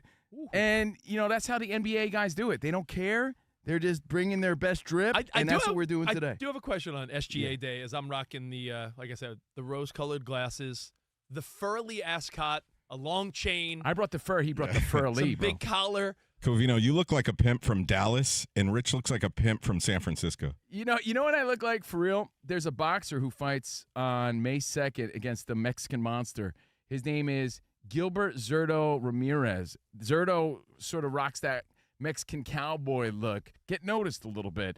And congrats again to SGA, because what he's doing is, I can't say under the radar, because that's not it. It's not accurate. But it's not accurate. There's something to be said about you're onto something, but under the radar is not the phrase. Well, we're sports fans, right? So we're very well aware. But I don't think he's reaching the casual fan, your mom doesn't know. Yeah, yeah, right. Like household name sort of thing. Hey, Mom, what do you think about SGA? She'd be like, who? Maybe this record, maybe this sort of moment pushes it further. I mean, the guy's already a winner. We know that.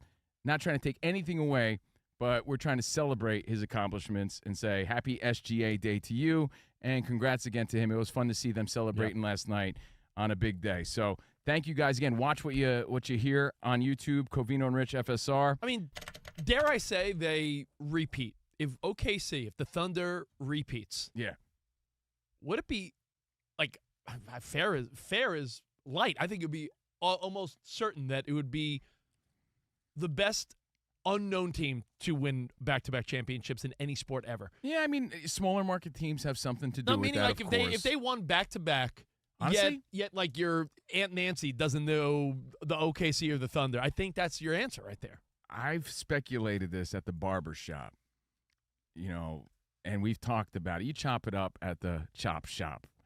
And the sentiment against the Vatos, in the Vato community where I was getting my trim up, they're like, yo, to be honest, man, it's kind of like you don't even know how to pronounce his name. And I think that's part of it. Is it Shea? Is it Shai? Is it Gilgis? What's up, Gilgis? It's Shea Gilgis Alexander. But we go with SGA to keep it safe, and that's what he goes by. But I also think, like, because of the name, there's a lack of familiarity because people are scared to lean into it. And I got that firsthand, so I'm not just assuming. Like, when we were talking about it in the barbershop, that's what the dudes were saying. They were like, yeah, I don't even know how to say his name. There are athletes that we all shy away from. I mean, we all say Tua. We all say Giannis. We all say like Travis Etienne. Yeah. Yeah, there you go. We'll get to that I mean, later. how many UFC dudes, and forget about the hockey guys, it doesn't help. I know that's a stupid – I'm not saying that's the reason. It's part of it. It's small market. It's the name. It's, you can't say it's his flash because the dude is flashy as it gets. It's also the sport because you could make the same argument about Tua's last name. True. But everyone just got used to saying Tua. Yeah, including Trump, almost. So we give him credit. We give him props. And if you don't know, now you know.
Hey, we're back. Covino and Rich.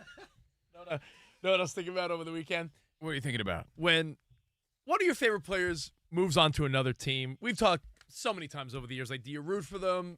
Yeah. It's like an ex-girlfriend. Like, you root for them to do well, but not too well. Right. Have you seen Pete Alonso's new, celebration in Baltimore? I haven't seen his new celebration. I'm curious if you think it's corny or awesome. He's kind of a corny guy. What is it? I think, as a Met, he did the little roll with the the fist up. By the way, I do like Pete Alonso. And then if he hit a home run, rounding first, he'd always, bang his head twice, like boom, boom, right? Yeah. What's he got? Now he's got on base. He makes his two hands look like a bird, like an Oriole, and goes, Have you seen this? No, I haven't seen it yet. He gets to first base. Oh, and now man. if you look around Baltimore, they had a home game. Everyone in the crowd does this, Covino. Napoleon Dynamite. Remember Napoleon Dynamite does that? Yeah, it's like a Napoleon Dynamite. Yeah. That's really funny. So I wonder if that'll catch on. If the Orioles are good, I guarantee, now that I said it, you're going to see it on a highlight over the next couple of days. Pete Alonso doing his little. And by the way, Rich, during the break, I had an epiphany. Oh, that's I was using the bathroom and I had some thoughts. You know what's so weak budget, low budget? You ever watch Netflix at your sister's house or a friend's house? Or Iowa Sam's house? Or Iowa Sam's house, and they have the commercials. I'm like, you got commercials on Netflix? I didn't know that was a thing. Ooh, dude, my sister. I'm like, this is how you roll? And I'm looking at her husband. I'm like, you need to step it up, buddy. I'm like, I don't have time for this. Dude, if you invite a girl over and you got that, you're going to say, it's not Netflix, it's just Netflix, and I'm out of here. Yeah, for real. So more low-budget things a la Duke's medical staff with the soda can, at Covino and Rich, at Fox Sports Radio. Thanks for all your feedback. Now, we're live from the Fox Sports Radio studio. Are you into video games, Rich? I am. Celebrities, just a good time? Oh, the Global Gaming League is a video game league with celebrity-owned teams from T-Pain and Neo competing in everything from Call of Duty to Tetris. Sign up and join the new league at globalgamingleague.com. And don't let employee turnover slow you down. Express Employment Professionals finds the talent you need, to keep productivity on track. Did the world just glitch or did Rich mess up? From the warehouse to the front office, Express staffs all jobs. Visit expresspros.com Did you hear today. that glitch on Fox Sports Radio? You know what it was? It's a glitch in the Matrix. When I don't have the black hat when I don't twice. have coffee, Covino's convinced me. He's like, "Yeah, dude, have half of this Monster Energy drink." And do you think a guy like me should be having Monster Energy drink? The words can't come out fast enough. All right, are we ready for our game, Danny G? Yeah, I think we are. We have one more sponsor to thank. Oh, I thanked Express. Oh, you did? Okay. Yeah, that's what I bumbled through. You threw me off. Yeah. Let's do this. I was saying, hit it. You have 5 seconds to battle for your sports trivia life. Man, I don't got it. Put your electronic devices down and pick your sports knowledge up. It's CNR's Last One Standing. Last one standing. I was thinking we should thank them again, Rich, because you stumbled through it. I didn't even know it was for them. But Express Employment Pros. Thank you, expresspros.com. Bringing you this game, and I do have 4 categories ready to go, a tiebreaker if needed. Each contestant gets 5 seconds to stay alive in the round. If you run out of time or answer incorrectly, Iowa Sam takes you out with his big bad buzzer. When Iowa Sam takes me out, do we go back to his house to watch Netflix with commercials? If you're lucky. We keep battling. We keep battling until you are the last one standing. Win 2 of the rounds, you're the top dog. Here are the contestants. 13-time winner Steve Covino right over there. To his right, the robot version of Rich Davis, 19-time winner. And 41-time winner Dan Byer. Hello. And the guy's Tom C. Rose at 41. Let's go to the studio line, see who's playing for CNR Prize Pack. The first one through today, Evan in Los Angeles. What's up, B? Evan, what's up, brother? Hey, how's it going, guys? Love the show. Can't wait to compete. Hey, Evan, thank you, man. Let's do this. Yeah, Rich off the air, by the way. Evan got a sneak peek of the new Paradise episode. Oh, God. He says it's mind-blowing. Is it mind-blowing? Can I ask you a question? Do we find out anything about Alex? You'll find about Alex, and it sets up the next season for something even crazier. I can't wait tonight. Paradise finale. Okay, cool. All right, It's awesome. gonna blow your mind. In for spot, by the way, Shay is our fact What checker up? during the game. What up, Shay? What's up, guys? Be patient with him as he checks answers. All right, when I say your name, the clock is going to start. First category. Let's get into baseball season here. Bombs over decades. You have 5 seconds to name an MLB player who is top 30 all-time in most career home runs. Top 30 home run leaders. All right, and I'm sure we'll get the obvious answers out of the way first here. Covino, you are up first, starting right now. Go. Hammer and Hank. Duh. Yep, he's in there. 755. Rich. Barry Bonds. Barry Bonds number 1, 762. Byer. Babe Ruth. Babe Ruth is on there. Number 3, 714. Evan. A-Rod. Alex Rodriguez. Yeah, he's on here. Number 5, 696. Back to Covino. All time. Let's do Albert Pujols. Number 4, number 7003. Rich. Ken Griffey Jr. Yep. How many?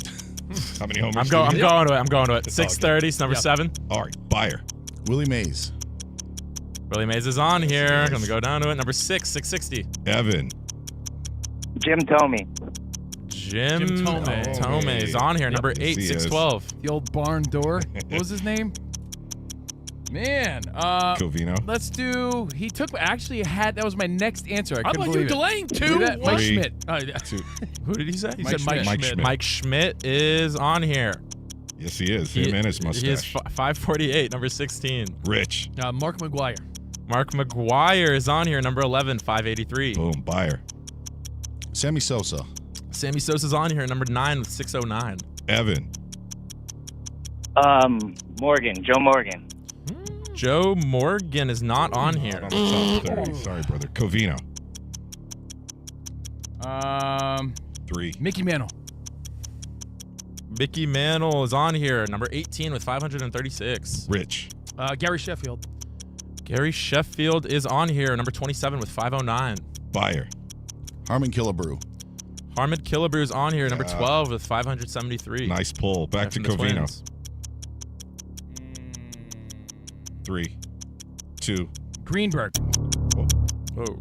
Hank Greenberg? Hank Greenberg is not on here. Trying to throw out an old name. Dang. Couldn't think of I remember anybody. seeing him in those black and white home run derbies. Rich. 3. Big Poppy, 2. David Ortiz? Yes, number 17 with 541. Dang, Byer. good one. Red Sox What about Reggie Jackson? Reggie Jackson is on here, number 14 with 563. Back to Rich. Yankee legend. Oakland A legend. Oakland, yeah. 3. Andre 2. Dawson? Andre Dawson? Dawson. Is he in the top 30? Dawson. Nope. No. Suspense. Byer wins that round. You son of a. Honestly, I had one. Can I throw it out there? Yeah, go for it. No, because I forgot it mid-thought. The Big Hurt. Because he's 500 Frank home runs. Thomas. No? Is he not in there? Is he not? Frank Thomas? Okay, well, good. I'm glad I didn't say it. Shay, give us some of the other names we know. Frank Thomas is on here with 21. okay. 521. That's what I thought. But, It's too late anyway. Dang. No, I know. But that was what I was going to say, and I lost it. Oh, man. Mel Ott. Mel Ott, 511, number 26 from the Giants. Who else we forget? Rafael Palmeiro. Rafael Palmeiro. Oh, man. He was best known for Viagra commercials. No joke. Was he? When we were, when we I were kids, don't Shay. even know who that is. He's high up there, though. You know why? I Got a did not mustache. take performance-enhancing drugs. Yeah, because he was such a great hitter that got in so much trouble because of the PEDs. Because it goes back to our first discussion. He lied about it. Yeah. That's you know, why. You know the fun story, Dan Byer, that Covino's brother was such a little kid. He thought when Rafael Palmeiro did the Viagra commercials, he thought Viagra was a drug that made you hit home runs. And it kind of was. Yeah. All right. Well put. DB on the board naturally. We go to the second category, burning a hole. You have 5 seconds to name an NFL team who still tops the league in available 2026 cap space. Oh, okay. Going to take the top 17 teams. All right, and Evan, we could start in reverse order, so we go with you as soon as the clock starts right now. Evan. Chargers, he says. Chargers are on here, number 3 with a cap space of 48,769,074. Byer. The Jets. The Jets are on here, number 5, 39,500,000. Change. Rich. Raiders? Raiders are on here, number 15. 23 million and change. I was thinking Saints. Saints, no go. Wow. All right. Back to Evan. Weak. Titans are number 1. Dang. 3 million and change. Uno. All right, Byer. What about the Browns? The Browns are unfortunately not on here. Wow. Oh, I win? No. No. Rich is still alive. I go now? Evan's still playing. I go. Yeah, Rich. Cardinals? The Cardinals are on here, number 4. All right, back to Evan. Buccaneers. Tampa Bay Bucks. The Bucks are not on here. Rich wins that round. All right, there we go. All right, cool. Some of the other teams they didn't name. So coming in at number 16, you got the Bengals with 22 million in their cap space. Number 3 was the Chargers. 1 was the Titans, and then number 2, which you guys didn't get, the Commanders. Okay. $49,635,067 in cap space. Packers at the bottom of that list at 17. Yes. All right, we go to the third category. So far on the board, Rich and Byer. All right, try to break the tie here. The under 30 crowd. Okay. You have 5 seconds to name an NBA team who has less than 30 victories this season.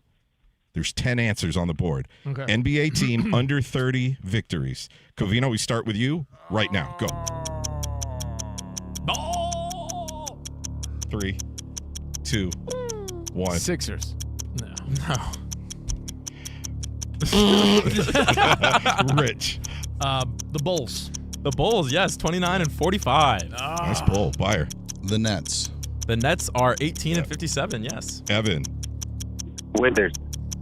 The Washington Wizards. The Wizards, yes, they're 17 and 57. My guess. I thought you said the Bill Withers. I thought he said the Lakers. Ain't no sunshine if you're the Nets. Dickie Davis. The Hornets. The Hornets are good, actually, now. Yeah, they came back. Sorry, Rich. They It's turned between it around. Byer and Evan. DB. Pelicans. The Pelicans are on there, 25 and 51. Evan. Sacramento. Sacramento Kings are on there, 19 and 57. Back to DB. Sacramento. Really bad. Pacers. Pacers are on there, the worst, 17 and 58. They need Halliburton back. Evan. 3, 2. Houston. No, shoot. Nope. No, Houston is not on there. Byer wins that round and he wins the game. That is DB's 42nd win. You know, I looked it up. By the way, congrats, Byer. Boo. I need to rename the game like beat the Byer or something. I know. Last Byer standing. Last Byer. Evan, we appreciate you. Thank you for listening in LA. Thank you so much, guys. You guys are amazing. Dan's the GOAT. Thank you, buddy. Shout out, Evan. That's what makes it fun. You got to beat the man. You got to beat the Dan to be the man. Hey, like that. True. Good That was one. good. You like that one? Come up with that? Nice. I just came up with it. Not bad. Oh, so frustrating. Well- Hey, you know what? While I decompress from that, let's go to Dan Byer, the grand champion. For an Grand update. Poobah. We still have the For an Jazz, update. Jazz and Grizzlies. Were they? Yeah, so the Jazz are Bucks. on here. The Bucks, Grizzlies, too. and then this Did one anyone that say you that? guys might not. Yeah, the Bucks are on there. Yeah. Bucks are on there. And then we had Pacers, Pelicans, Nets, Mavericks. No one said the Mavericks. The Mavericks fell apart 24 and the last 50. season or so. suck. But the worst teams are the Wizards and the Pacers. 17 and 57 with the Wizards, and then the Pacers are 17 and 58. You guys mentioned the Bulls earlier. They waived-guard Jaden Ivey today after Ivey made some social media posts and videos that were anti-LGBTQ. He was also critical of some religions. The Bulls say that they released Ivey for conduct detrimental to the team. LA Rams head coach Sean McVay said the team has an interest in veteran free agent quarterback Kirk Cousins. Vikings will exercise the fifth-year option on the contract of wide receiver Jordan Addison. Browns quarterback Shedeur Sanders changing his uniform number from number 12 to 2 for the 2026 season. Super Bowl 63 will be held in Las Vegas, Nevada in February of 2029, while the NFL is launching a new professional flag football league for men and women. Also, it doesn't look like the Chiefs will be the Seahawks' opponent on opening night of the NFL season. That's Wednesday, September 9th. Chiefs owner Clark Hunt telling reporters that because of Patrick Mahomes' injury, that they really wouldn't be a candidate because there's no word if Holmes is going to be ready for week one. So it slimmed down the opportunities because the Rams and Niners are in Australia, so they're not going to be there. It's not going to be the Chiefs. You have the Cowboys, Giants, Chargers, Bears, Patriots, and Cardinals as the other options for Seattle's opponents. Some college basketball news. NC State hiring former Wolfpack guard and Tennessee assistant Justin Gainey to be their men's basketball coach. Ben Jacobson leaving Northern Iowa after 20 seasons as head coach to be the new men's basketball coach at Utah State. Charleston is hiring Akron's John Gross to be their new men's basketball coach. Hey, are you into video game celebrities or just a good time? The Global Gaming League is a video game league with celebrity-owned teams. Celebrities like T-Pain and Neo competing in everything from Call of Duty to Tetris. Sign up and join the league now at globalgamingleague.com. Day baseball, Royals top the Twins by a score of 3-1. Guys, back to you. No, thank you, DB. Thanks, now, guys. coming up before we get out of here, in the NBA, someone on the Lakers is changing the dating world of sports, in my opinion, forever. Forever and ever? I think so. So we'll talk about Luka and who he is dating. We'll explain next. All here, Covino Rich on Fox Sports Radio.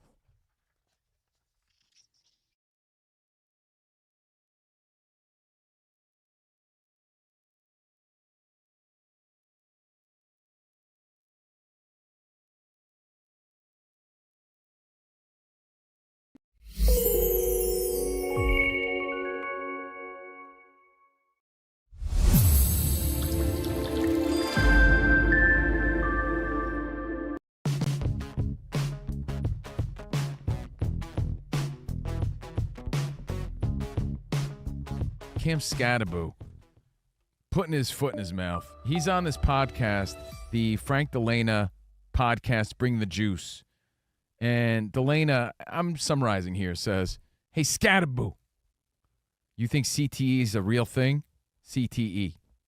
And Scattaboo says, no, it's an excuse. Delana goes, Oh, Jesus. I think asthma's an excuse too. Scattaboo says, yeah, that's a good take. Asthma's fake. You're soft. Just breathe air. Now, Sounds like here's the he's thing. being funny. He got a lot of backlash because CTE is a serious thing, and so is asthma. Not trying to downplay. Rich, you suffered from asthma growing up. Am I right? I did, and that's why I believe it's fake. Or did asthma suffer from Rich Davis? I don't know. I'd go with that. But that's why you think it's fake? Hold that note. Because as of today, he got so much backlash that he had to apologize, saying that it was a tasteless joke and he didn't mean it. And, I think he did the right thing to take the heat off of him. Yeah, but when people apologize, I often wonder, to who? Who was really offended? Tell me who was offended that Camp Scatterboo had to be like, oh, I'm sorry, guys. I mean, social media. Were you offended? No. Danny, were you I was doing the offended? backstroke in Pismo Beach. No. Yeah, what's up, Was Doc? anyone offended by Camp Scatterboo knowing that he's like a knucklehead funny guy, that he's like, CTE? Asthma? I don't believe in it. Well, like, that's what I want to start with. You already said it. I think we can't joke need around? to take a little bit of accountability in saying, like, hey, how do we not – all right, maybe you don't know, and that's fine. But knowing what we know from Cam Scatterboo, don't you get like a Rob Gronkowski, like meathead sort of vibe from the guy? Like he's a fun-loving guy who, if you were like, yo, Cam, ram your head through the wall, he would be the type to do that. So knowing the messenger, like I'm not that mad about it. Outside looking in, if you don't know the guy, then I could see you being like, who is this bonehead saying these stupid things? So I would say if you know... It's like not knowing the source. Like, yeah, but some people don't. Right? So those are the people that are offended. Yeah. You and I, we kind of understand who he is. Yeah, and his teammates have said he has the biggest personality in the locker room. So then you could maybe assess, like, oh, he was probably just being a bonehead and saying stupid you know what? things. He was goofing around on a podcast. Based on what you're saying, our show, if you've been with us for years, here at Fox or even before that at SiriusXM, you know our personality. So, like, I do notice once in a while there'll be someone new listening that isn't really up on, Rich is this way or Covino's this way. And you're right, it's if you don't know someone's personality, like if you don't know Cam Scatterboo is a knucklehead. He says, I recently did an interview and I had a lapse of judgment, which resulted in me making a tasteless joke about CTE and asthma. It was never my intention to downplay the serious of head injuries or asthma. Mm-hmm. I sincerely apologize to anyone that was offended by my remarks, and I assure you that I'll be more mindful and respectful going forward. Much love, Scatterboo. And I think that's a great approach. He apologized, took accountability. I don't think he should apologize. I think well, what was he going to do? Let me explain. I'm just a bonehead. All right, I'll give you this. I guarantee if people don't know my sense of humor, when I said before the break, what do you rather do? Find $5 in your pocket or have your college's women's team win the tournament? I want the good karma. I mean, you could have the $5. Let them win and be happy, and maybe I'll get some happiness in return. Should I be like, guys, I respect women's sports. If you know me, I'm just a big goofball, and I really didn't mean it. Like, if you have to explain every joke, then what's the point of comedy? Fine, but he's not a comedian, right? So I'm with you. I agree with you. I basically said the same thing. The people that are offended are probably people that don't know him or people that have been severely affected by this. But I just hate the idea of having to explain a punchline for like two people. Well, you know what? You could also say if you have to explain a punchline, it wasn't that funny. That's all. Like, you can't make that kind of joke for the masses. It's going to be misinterpreted. It's going to be people are going to take it the wrong way because there are some people that are like, you can sit back with your friends and make that kind of joke. It's off because color. you all know each other so well. But you know what I think, Sam? I think he's on a podcast. It feels intimate. He's just being himself. He forgets for a minute. Like, yeah, millions of people are going to hear this because you are Cam Scatterboo, and you say some bonehead things, and you're just having fun. But in return, or as a result, you do offend a few people. He apologized. But I do. It's really not that big of a deal. No, I know, but I'm saying when we take it to relationships. Go ahead. If you said something that offended your girlfriend, okay, and you're like, yeah, I'm so sorry I upset you. Yeah, what would she say? You don't really mean you're sorry. You don't even know what you're sorry about. You don't even know what you're sorry about. That's what she would say. And you're like, yeah, babe, I'm sorry. And she's like, for what? You don't even know. You're just saying I'm sorry. And I just feel like that is what we see so much just in life. Like, no, it's I'm sorry if you were offended. You're not apologizing and saying sorry for the actual, a transgression, but you're apologizing. Oh, I'm sorry that you took it the wrong way.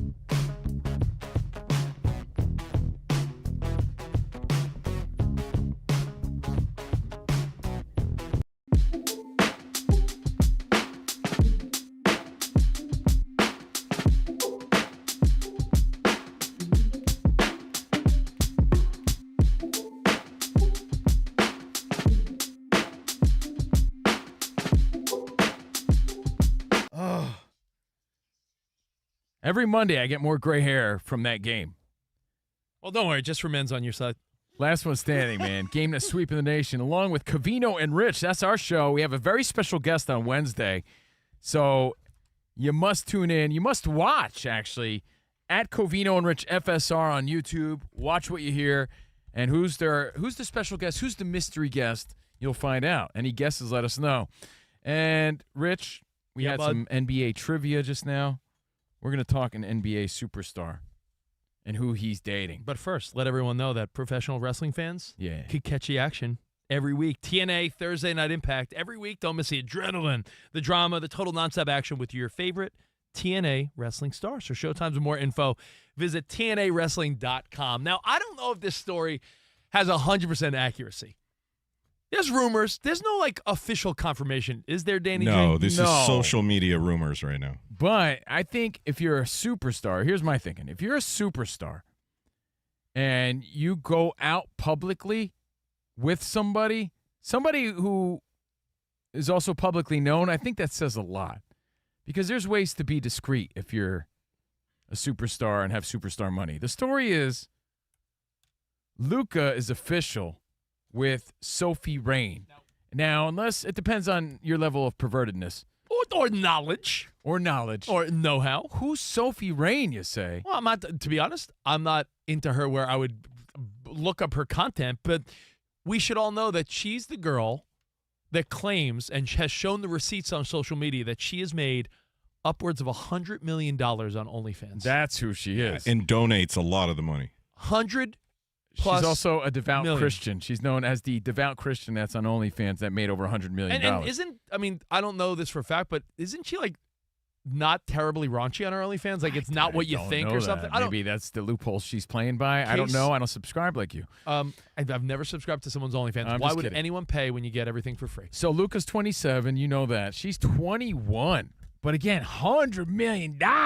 She makes more showing the cheeks than he does playing professional basketball. I know, that's crazy. So the story is, again, power couple. If they're going out publicly, that's about as official as I need it to be, right? And he is single now, right? Right, Luka yeah, he's going through divorce or whatever. If he's taking her out, I'm not saying that it's written in the stars and they're official, but it's official enough.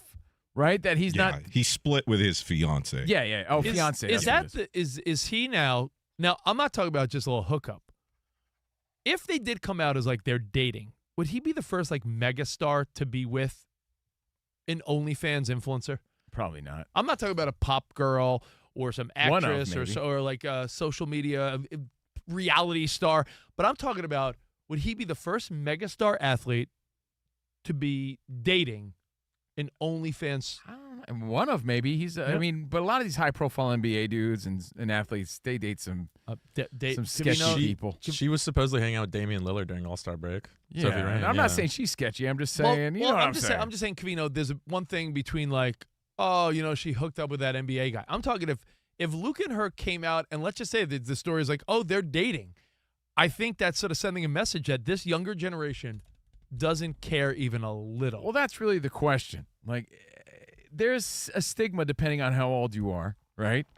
On how this would fly. Would you date someone that did this? The younger you are, the more likely you are to deal with that. I remember when you and I were younger dudes in our 20s, the question was always would you date a girl that was in Playboy or showed her boobs or something like that, or a stripper, or whatever. Yeah, I think the modern day version for if you got 20-year-old kids or younger nieces and nephews or younger siblings. But it's such a matter of fact, yes, for a lot of young people, and I think this just proves it. But it poses the question for you older heads out there.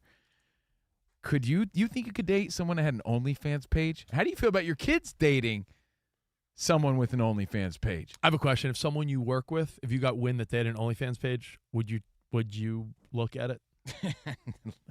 That would require you to subscribe, right? So I'd have to say no. Because I'm not doing that. Curiosity might get the best of you, though. All right. Think about it. Might be that guy. We'll find out. He's sitting tonight, right? He's probably just getting some booty. All right, we'll see you guys tomorrow. Arrivederci, baby. See you in the promised land. Goodbye. Goodbye, guys.